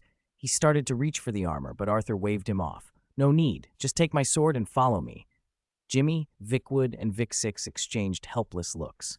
The squires and many knights had begged them the night before to make sure Lord Arthur wore armor for the sword-drawing ceremony, insisting he not be allowed to go bare-chested. The old instructor downstairs called up, incredulous, "You aren't putting on armor? There's plenty of time." Arthur looked at the long line of crossed blades blocking the path to the white stone sword tower and said calmly, "Let's begin." By the ceremony's first requirement, the candidate had to walk the path guarded by Starfall's squires and guards to reach the tower. If anyone along that path judged the candidate unworthy of entering the white stone sword tower and becoming the sword of the morning, they could keep their swords crossed and refuse him passage. Then the candidate would have to prove himself, either through swordsmanship and strength or through the force of his character. "Under the glorious light of the 7 gods," the gathered brothers and sisters intoned. Arthur stepped forward slowly and evenly. As he passed, the crossed blades opened smoothly, like folding screens, each pair parting to let him through. "Dawn's light, the stars do not fall," the squire shouted as he passed each pair. Halfway along, a hand blocked him. Arthur looked up and saw Kyler. The squire's arm trembled, his voice shook. Sir, my hand cramped, sorry. And your shirt, your top button's undone." Arthur unfastened another button, patted Kaler on the shoulder, and continued.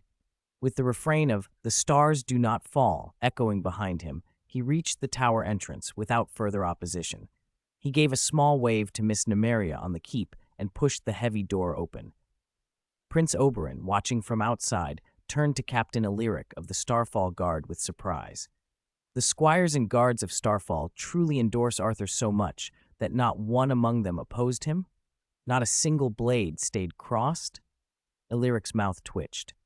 Lord Arthur's strength and character are known to everyone in Starfall. "Your Highness, everyone, please follow me into the Whitestone Sword Tower to observe," the captain called. Inside, each floor of the tower was guarded by a knight in full armor, performing the same duty as the squires had outside. Arthur climbed the white stone steps floor by floor. Each time he passed, the knight on that landing fell in behind him. By the time he reached the 8th floor, the Chamber of Dawn, he had 7 knights following him. The door to the hall was familiar from his dreams, and seeing it brought a dizzy, unreal feeling, as though dream and waking had blurred. "Dawn's light! The stars do not fall!" Barton and Sir Bard cried, standing on either side of the door, as all who had challenged him had done. Arthur nodded to them. It was under Barton and Bard's leadership that he had first come to Starfall. Nearly 2.5 years had flashed by. Sir Bard pushed the door open. The chamber's ceiling was very high. Ringing up from the outer edge were concentric white stone steps culminating at a high platform where a giant sword, milky, glass-like, was driven into a white stone seat. Above it hung a Dane banner, crossed swords with a falling star on a pale purple field. Arthur took no immediate step forward. The knights who had followed him ascended first and stood on either side of the steps, forming a path like the one outside. Observers filled the flanking tiers. On the left, nearest Dawn, stood Prince Oberyn, Miss Nymeria, and Sorella. On the right were Illyria, Edric, and Maester Oswell. Arthur began his ascent. With each step, the knights called out in unison, courage, temperance, diligence, justice. They named the virtues of the swords of the morning as he climbed to the platform beside the white stone seat. Then the room fell suddenly silent. A faint, clear sound threaded the hush, almost a whisper. It had been drowned out earlier by the knights' cries, but now it was unmistakable. People glanced around, searching for its source. Dawn? Dawn is moving? Edric, close to the sword, pointed. The milky blade trembled in its stone seat, its movements not small. As Arthur drew nearer, the sword shivered more violently, as if straining to break free. Arthur wrapped his hand around Dawn's white jade-smooth grip. The sword's trembling ceased the instant he took hold. Warmth flowed up through his palm, filling him with a bright vigor. Before he had to pull with much force, Dawn slid free from the stone with astonishing ease. Turning, Arthur lifted the sword high with one hand and shouted, voice ringing through the hall, Dawn's light, the stars do not fall. Dawn's first light, the stars do not fall.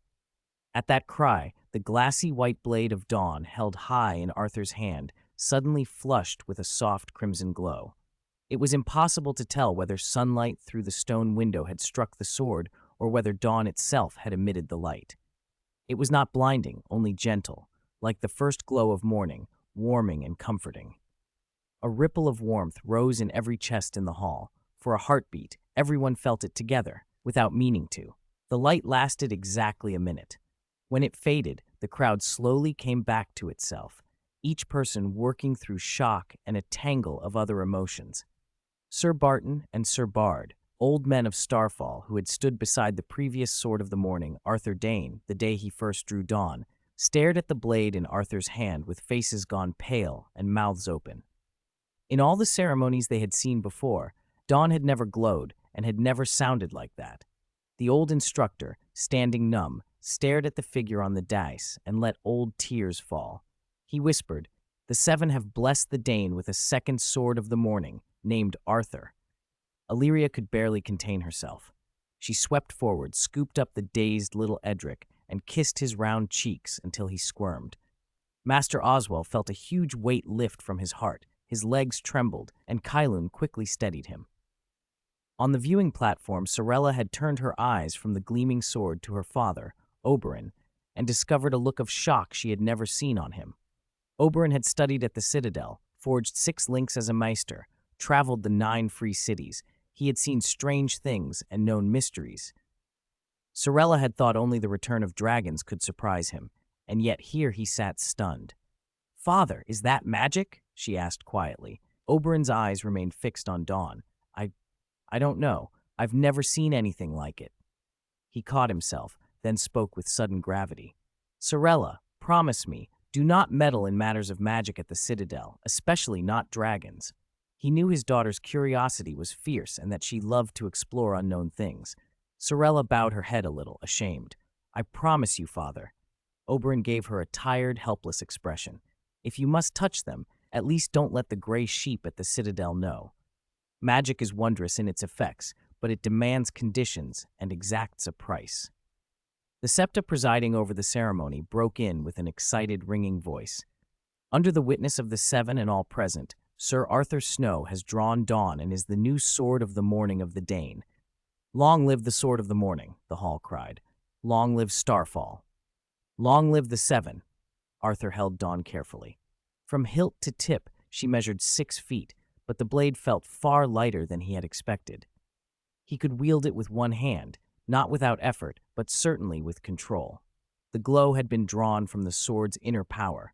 Arthur guessed the minute of radiance had consumed about as much energy as half a pouch card's worth of magic.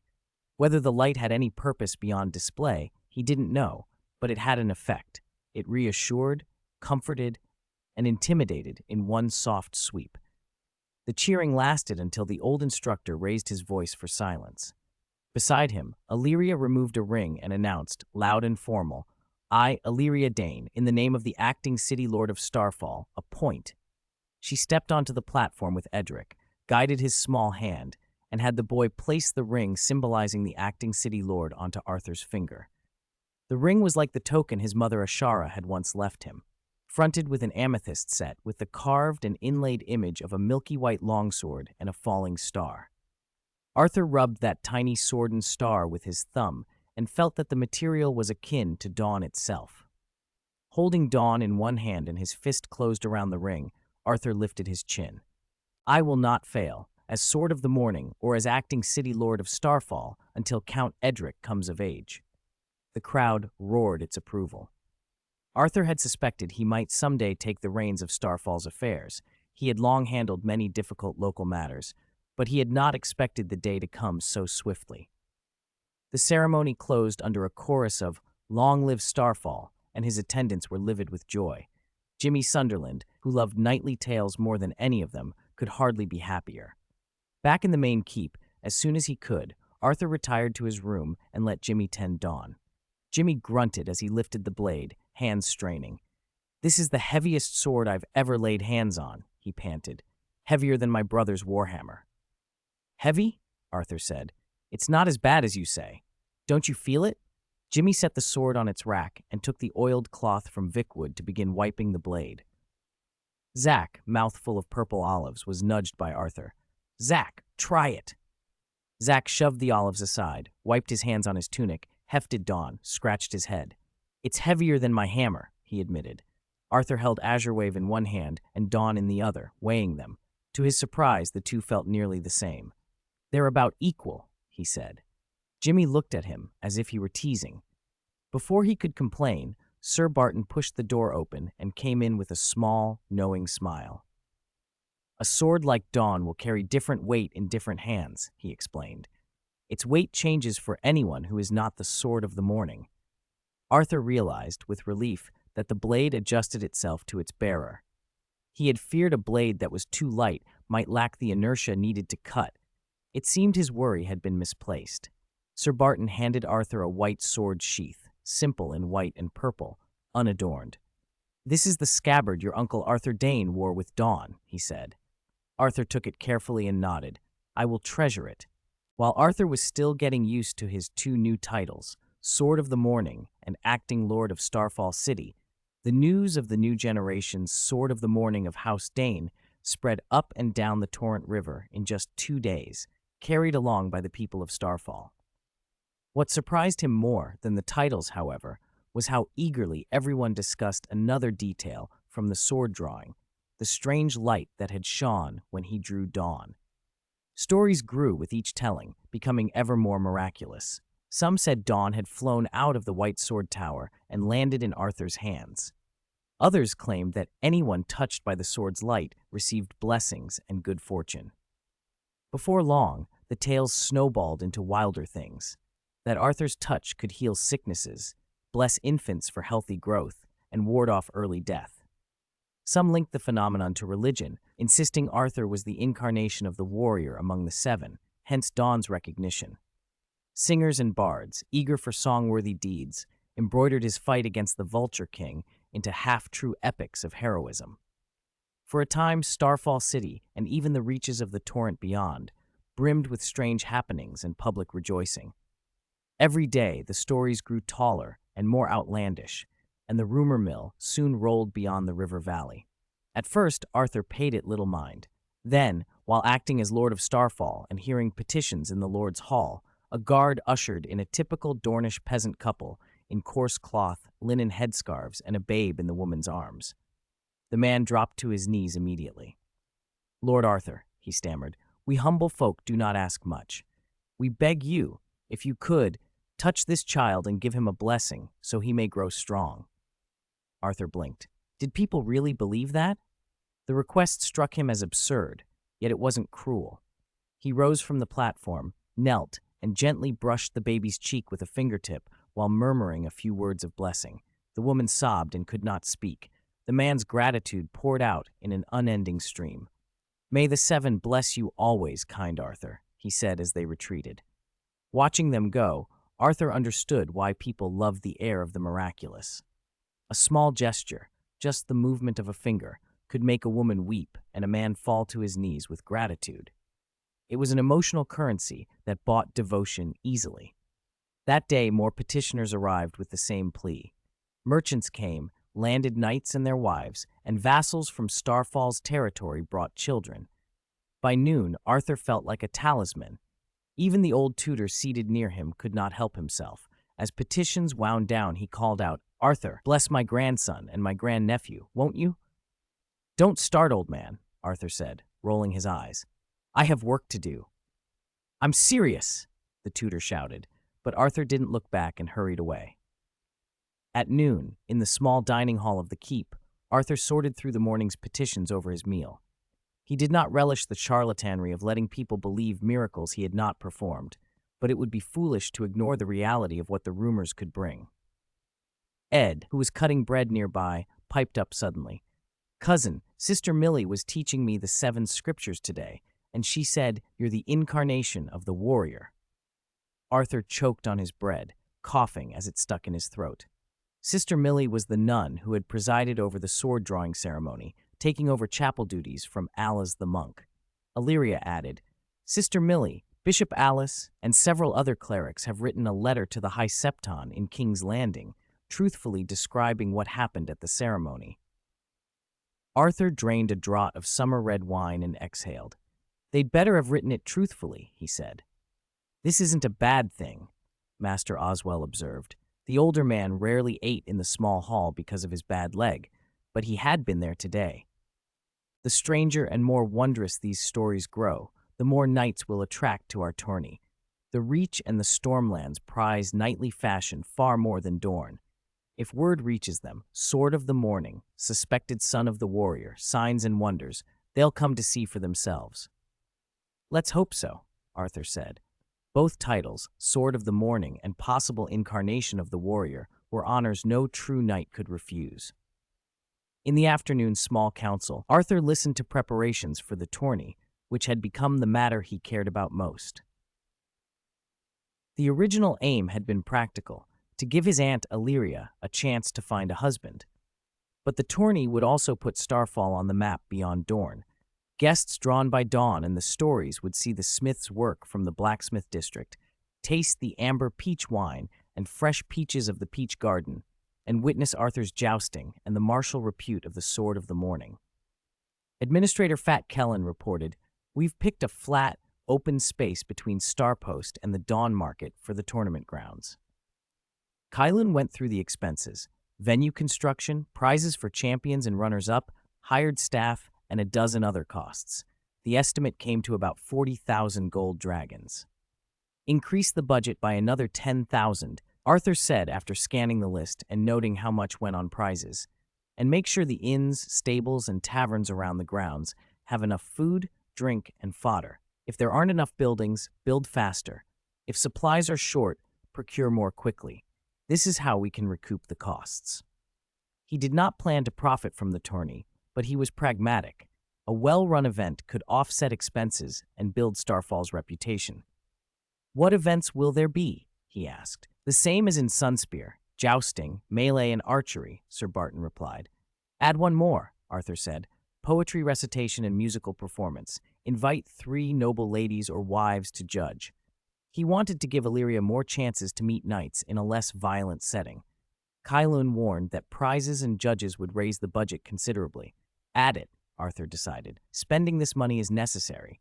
He had not forgotten the tourney's original purpose, finding a husband for Illyria, and he would see that aim carried through. Chapter 136. Clean up the territory. With the budget and overall framework of the tourney settled, it was time to clear the obstacles that could threaten security and traffic during the event. Arthur looked up from the dispatches. "Captain, I asked you to send messages to my vassals about security in their lands, especially those near Prince's Pass. Have they replied?"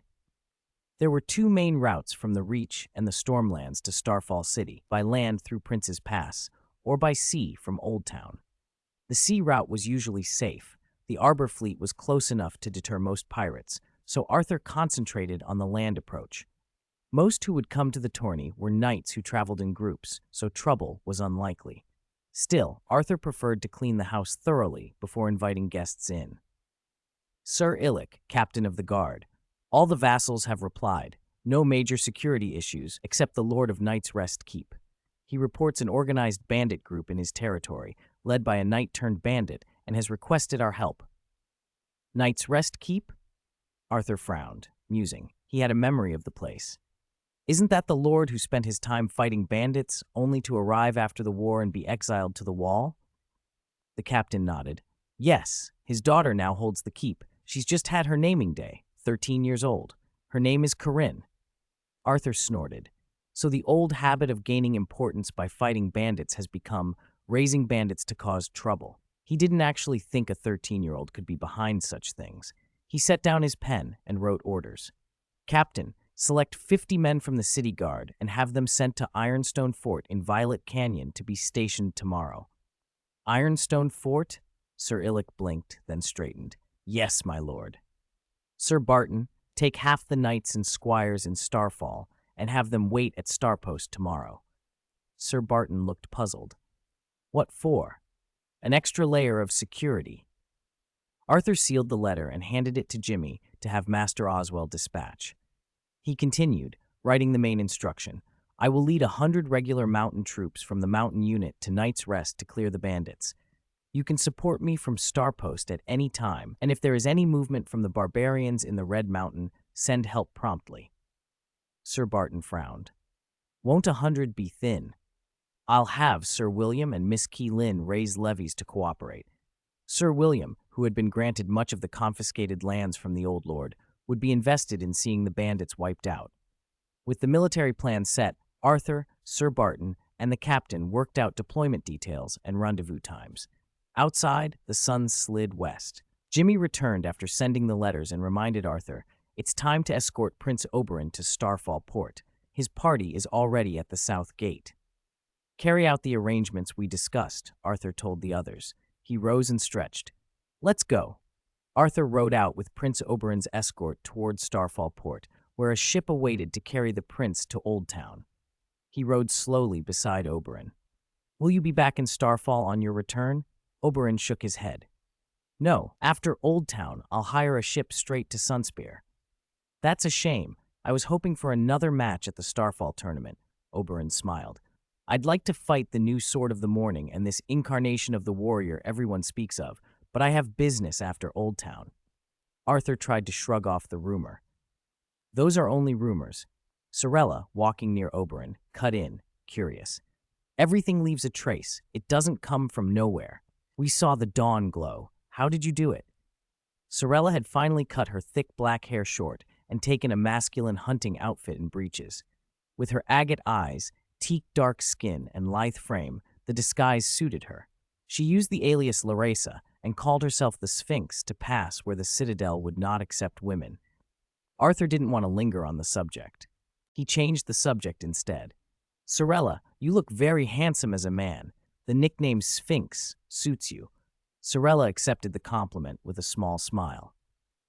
The walk from the city to the port was short. Miss Nymeria waited at the dock. The hired flat-bottomed sailboat was ready. 15 minutes later, Arthur watched the craft bearing Prince Oberyn's party set sail and shrink into the horizon. He took Miss Nymeria's small hand to comfort her when she looked a little down. It's all right. Let's go back. Does this count as a blessing for me? She asked, half teasing. Arthur grimaced at the word blessing, but aloud, let's say it does. On the ride back, Nymeria mentioned a rumor she had heard when hiring the ship. They say there's a man here dressing like you and doing business. He's popular with both men and women. Arthur felt a shiver run down his spine despite the Dornish heat. A hot flush of anger rose. He turned his head toward Jimmy, who hovered nearby, trying not to smile. Jimmy, have the Starfall port guard clamp down on this. I don't want to hear such filthy rumors again. Jimmy straightened. Yes, Arthur. He rode off at once. They returned to their chambers without much more talk. Miss Nymeria kept wearing that half-smile that wouldn't leave her face. She poured Arthur a glass of wine and said lightly, "I didn't expect you'd react so strongly." Arthur took a few sips, breathed out, and fixed her with a look. "Nymeria, you've been smiling all this time. Why?"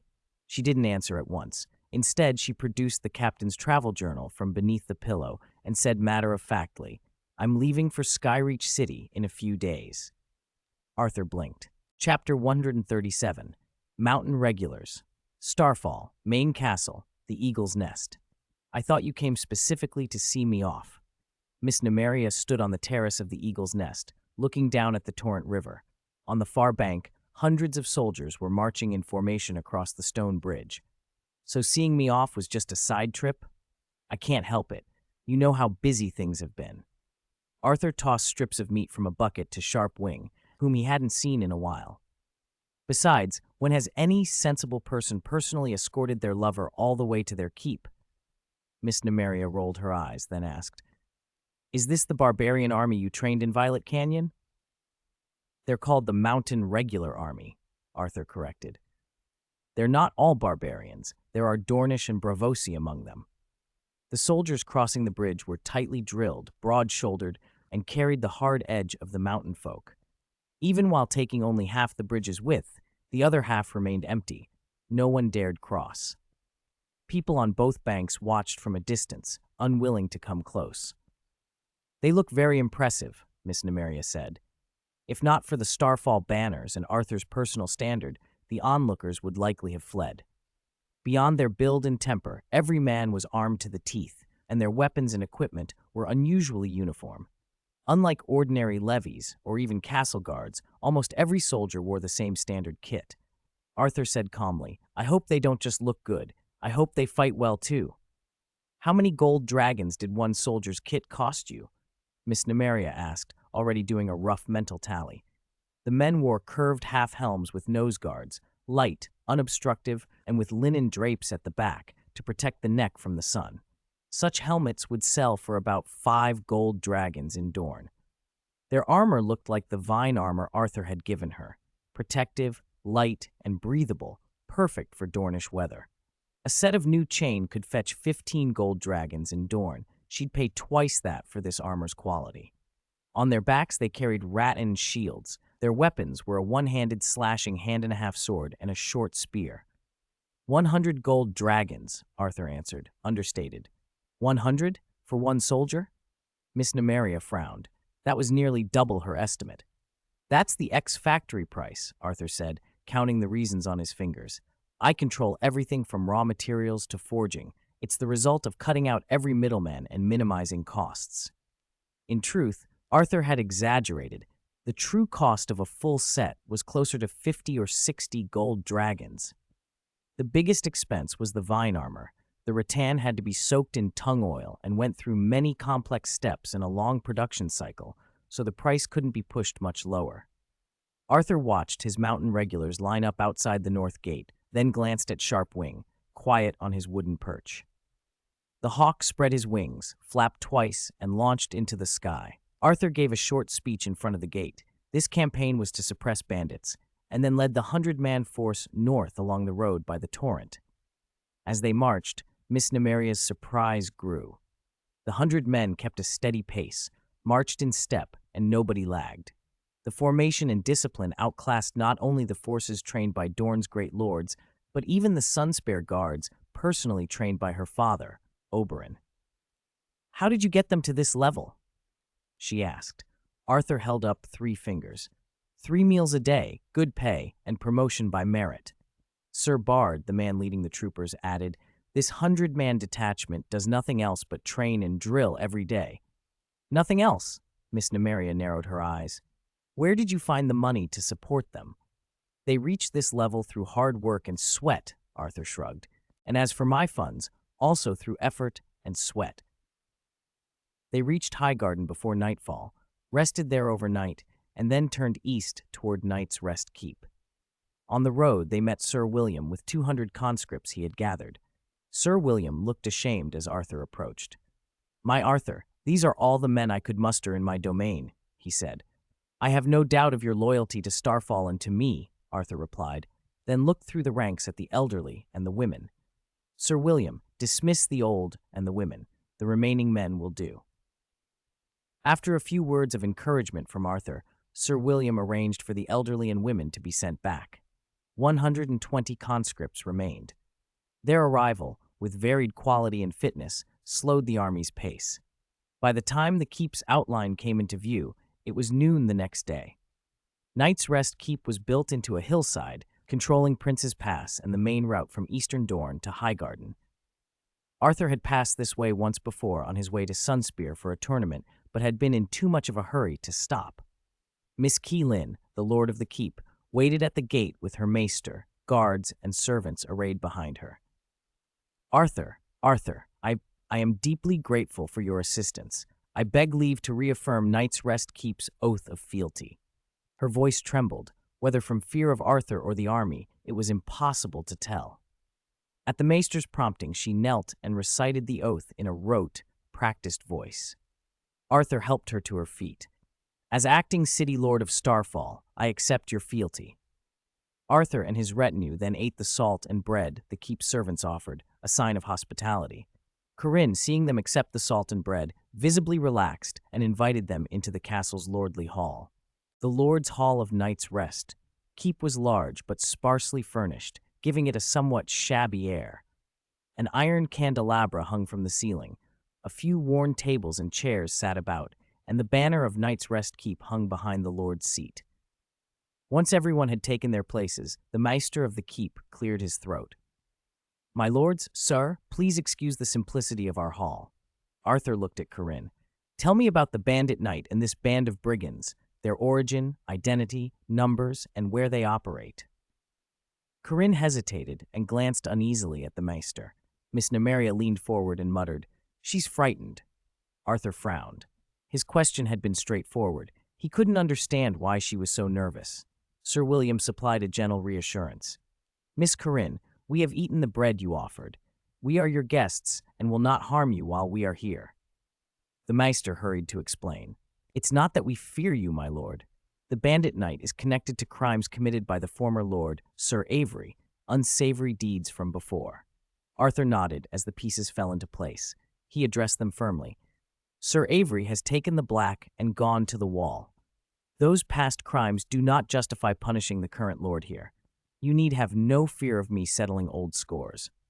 Relief visibly eased the room. The Maester bowed. "Thank you for your fairness, Lord Arthur." He then turned to Corinne with an encouraging nod. Freed from stammering, she told the story plainly and quickly. "That Bandit Knight is my uncle, Sir Hark," she said. "My father had him disguise himself as a bandit to waylay merchant caravans and pressure villages in neighboring lords' lands for protection fees. After father took the black and left for the wall, Hark continued to lead raids near Knight's Rest Keep. We tried to stop him, but we could not restrain him. Eventually, we gave him money and supplies every month, so he would not resume the old raids." "Why did you not report it to Starfall City sooner?" Sir Bard demanded. The Maester answered warily.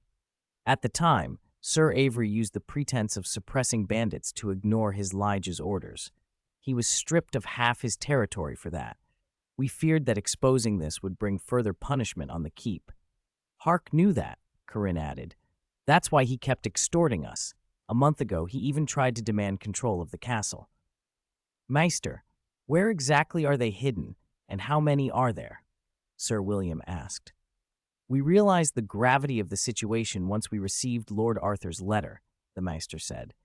"They're in a concealed settlement in a hilly forest about half a day's ride northwest of here. Their numbers have probably grown, around 300 now." Arthur considered the information for a moment. "As I said, I will not pursue charges against Knight's Rest Keep for past misdeeds. Tomorrow, have your people follow our men to clear this bandit camp."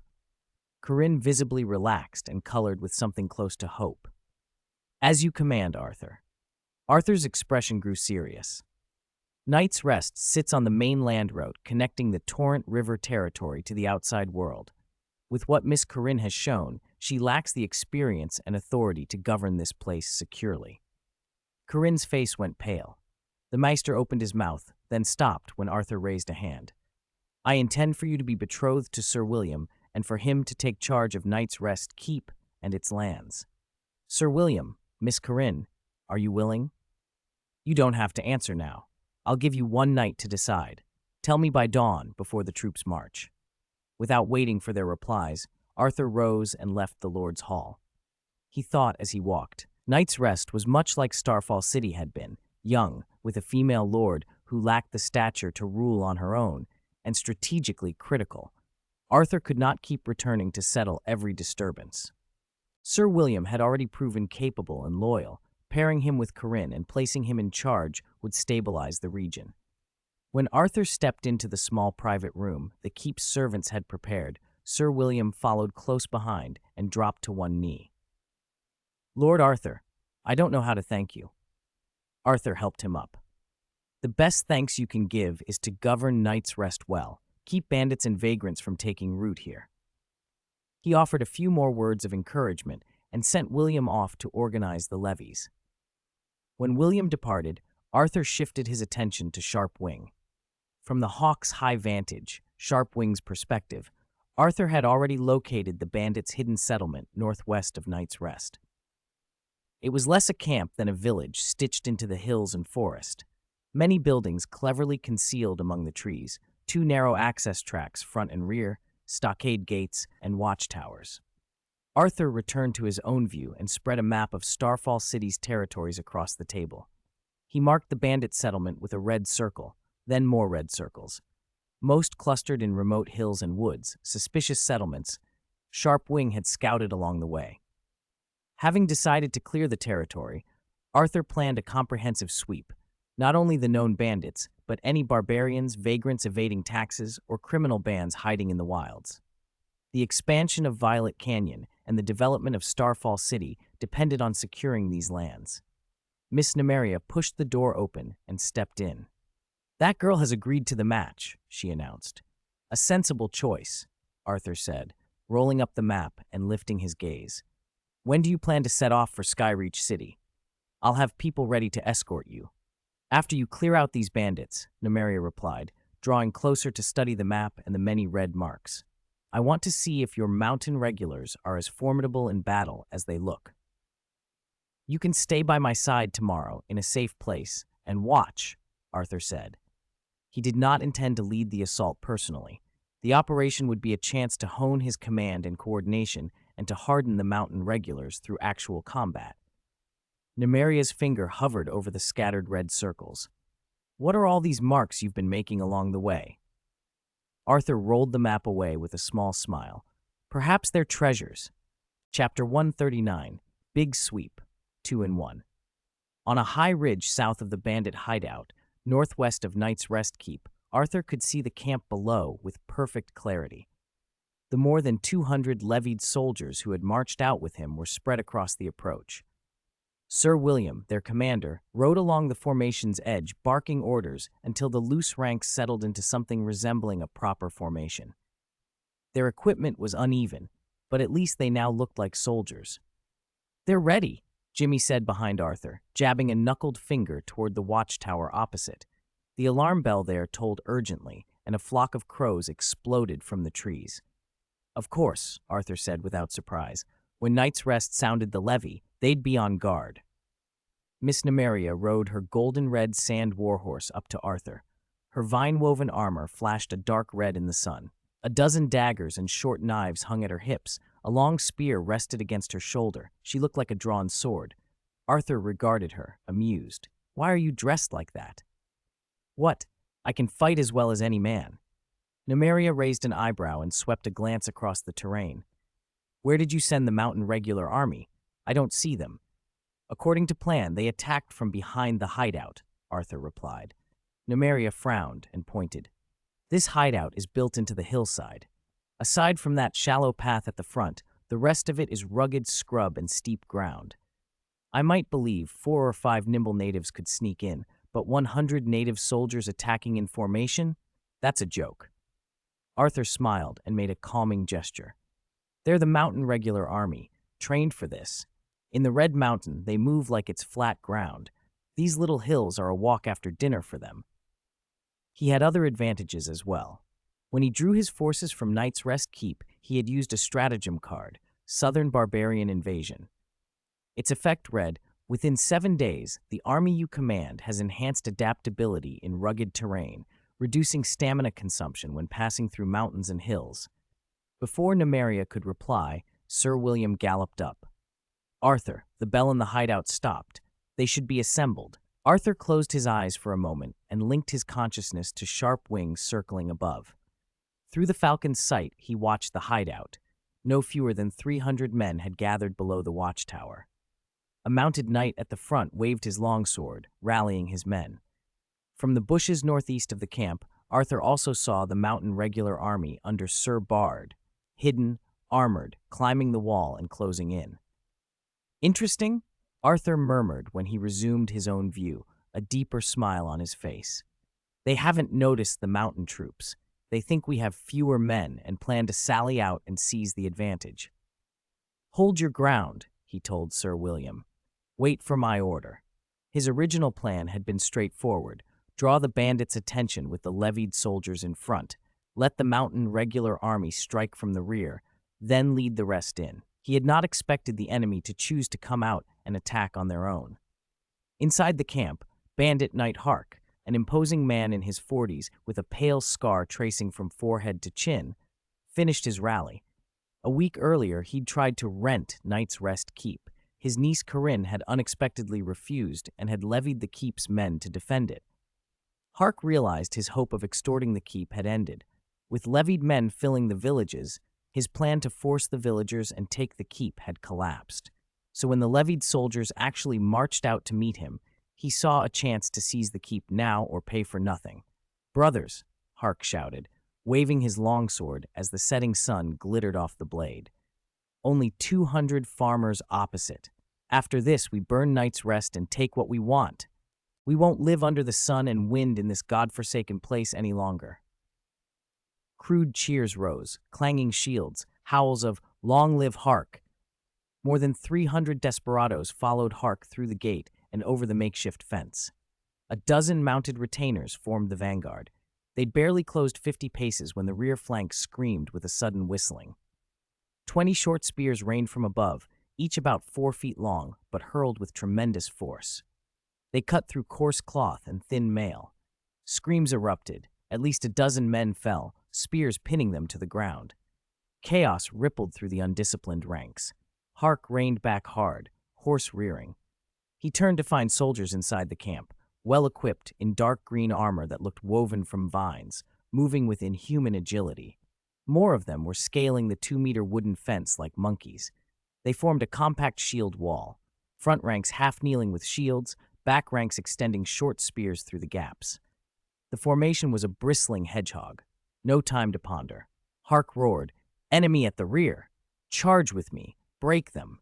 He spun and led a cavalry charge at what he thought was an unformed enemy. The mountain regular army did not panic. When Hark closed to 30 paces, a new volley of short spears flew from behind the shields. Hark slashed his sword across the spear-studded air. A spear grazed his arm, drawing blood. The cavalry behind him were not so fortunate.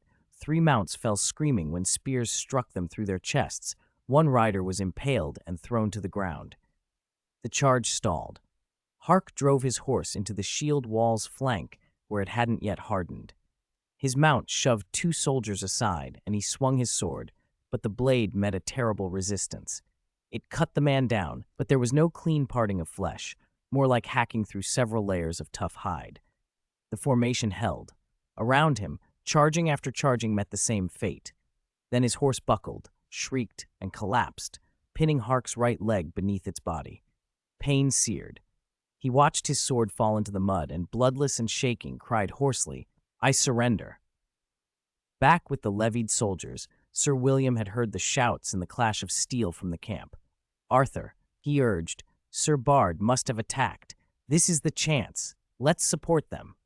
"Blow the horn! Advance!" Arthur ordered. The horn's note rolled over the hills. The levied soldiers let out uncertain battle cries and charged, spears and pitchforks glittering in the sunset. Arthur knew, from Sharp Wing's view, that the fight was nearly finished. After the initial cavalry confusion, the bandits had been unwilling to face a formed, disciplined force, and were quickly broken. The Mountain Regular Army's performance had far exceeded his expectations.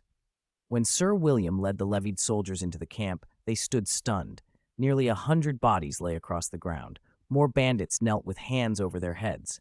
Sir Bard's men were mopping up scattered resistance, confiscating weapons, and binding prisoners. "By the 7 gods," Sir William breathed, helmet shadowing his wide eyes. "It's already over?"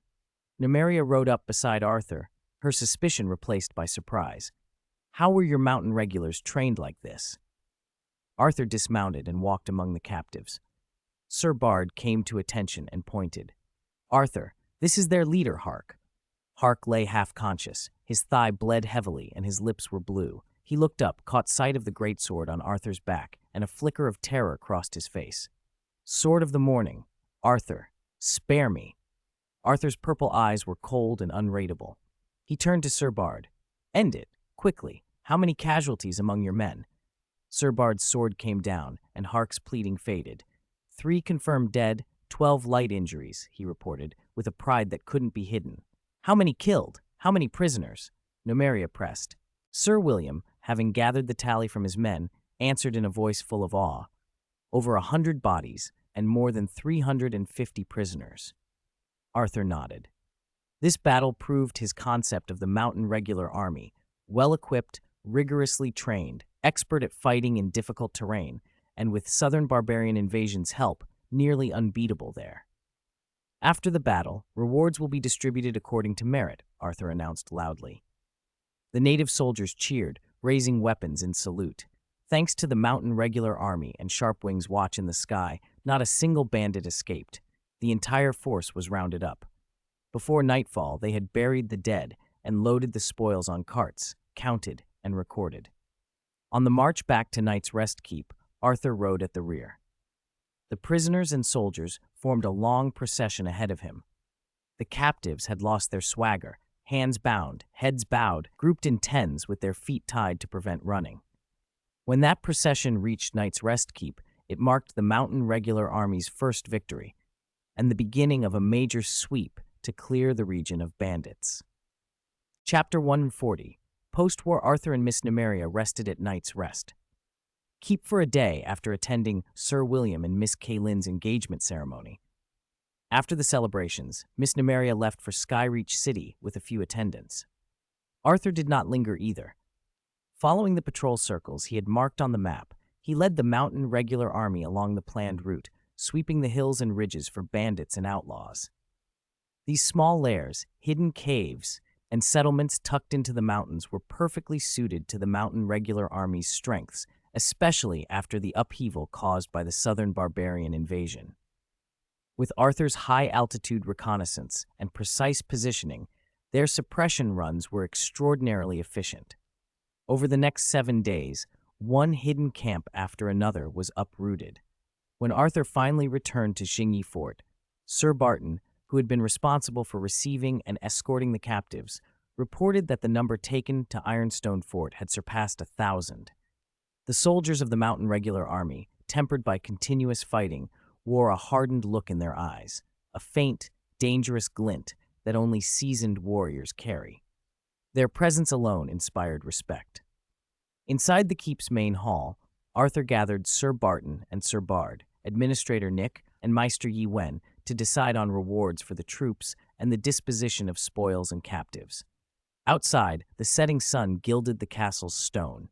Inside, candlelight trembled on bronze lamps over a long table strewn with papers. "Any problems with the captives at Ironstone?" Arthur asked, tapping the table lightly. "None," Sir Barton answered, shaking his head. His beard trembled with the movement. "Shigu, the leader of the Stone Sheep tribe, has managed the prisoners and criminals very well. If not for his experience, receiving so many captives with such mixed backgrounds at once could have caused real trouble." Arthur nodded. Shigu had served reliably in managing and training captured barbarians before. He turned to Administrator Nick. "How is the inventory of the spoils coming along?" Nick, one of the 5 who had followed Pete from Bravos to Starfall City, had worked at the Bravosi Customs and kept meticulous records. He laid a stack of ledgers on the table. "Arthur," Here's a detailed inventory, sorted by type, quantity, and condition. Arthur opened the book. The pages were packed with entries: rusty longswords, bent spears, dented chainmail, sacks of grain, livestock, assorted coins, and various goods. The items were grouped into weapons and armor, grain and livestock, coins and trade goods. The haul was not small. "What do you recommend for disposing of these spoils?" Nick asked. Meister Yi Wen spoke first. "Leave the grain, livestock, and general goods at Xingyi Fort. The tourney's venue is nearby. Prices should be good when the crowd arrives." Meister Yi Wen came from a landed knightly family in the Riverlands. Sent to the Citadel as a younger son, he had completed his studies and received his maester's chain only 3 months ago, then been assigned to Xingyi Fort. "Most of the weapons and armor are badly damaged," Nick added. "I suggest sending them to the blacksmiths to be melted down or repaired. The intact pieces can be kept for the reserve forces or sold." "That's sensible," Sir Barton agreed. "Damaged gear is worth little more than scrap iron." Sir Bard, fingering the scar along his chin, proposed. "As for the seized money, I suggest dedicating half, about 1,500 gold dragons, to rewards and compensation for the troops and the families of the fallen." Arthur surveyed the group and nodded. "Practical, feasible solutions all around. We'll handle the supplies as the Meister and Nick suggested," he said. He paused, then spoke with measured intent. "As for the soldiers' rewards, besides coin, I plan to grant them land in Violet Canyon." Bard's eyes brightened. Violet Canyon, after 2 years of development, was no longer empty wilderness, but it still held many open tracts. Granting land would open new opportunities and help settle the Mountain Regular Army's minds. "I intend for the families of the Mountain Regular Army to move there," Arthur continued. "That way the soldiers will have no worries on campaign. The families of fallen soldiers who wish to relocate will receive the same treatment." "If the barbarian chiefs won't hand them over easily?" Sir Barton asked. "Then they will be in breach of the terms we agreed with them," Arthur said coldly. "Forcibly withholding these families will only alienate the regulars from their tribes. I won't allow that." Arthur's stance also answered the earlier incident of reserve soldiers deserting their billets. He had poured resources and effort into building this force and would not let anyone else reap the benefits. This elite corps needed complete loyalty to him, not to old tribal ties. "And the reserve army?" Bard asked. "Will their families also be moved to Violet Canyon?" "Not yet," Arthur answered. "We'll reassess after the tourney." He was cautious. Starfall City's efforts were currently centered on preparing the tourney. He did not want to introduce further complications. Beyond training and looting, Arthur prized most the 1,000-plus captives. Though their composition was complex, he believed that after a proper reform program at Ironstone Fort, they could become a labor force for Starfall City. Violet Canyon and the city's future developments were short on labor. Once the captives had been reformed, he planned to begin infrastructure and road building. First a road from Xingyi Fort to Knight's Rest Keep, then onward to Prince's Pass, to facilitate overland trade and extend Starfall's influence.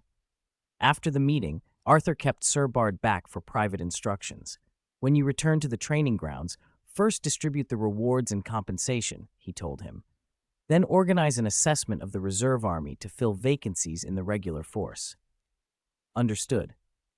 "Most importantly," Arthur added, "the migration of the regular army soldiers' families is our top priority. If any barbarian chiefs refuse, record their names and have Shi Gu mediate. Do not engage them directly." Sir Bard nodded solemnly, slapping his chest in oath. "Yes, Arthur.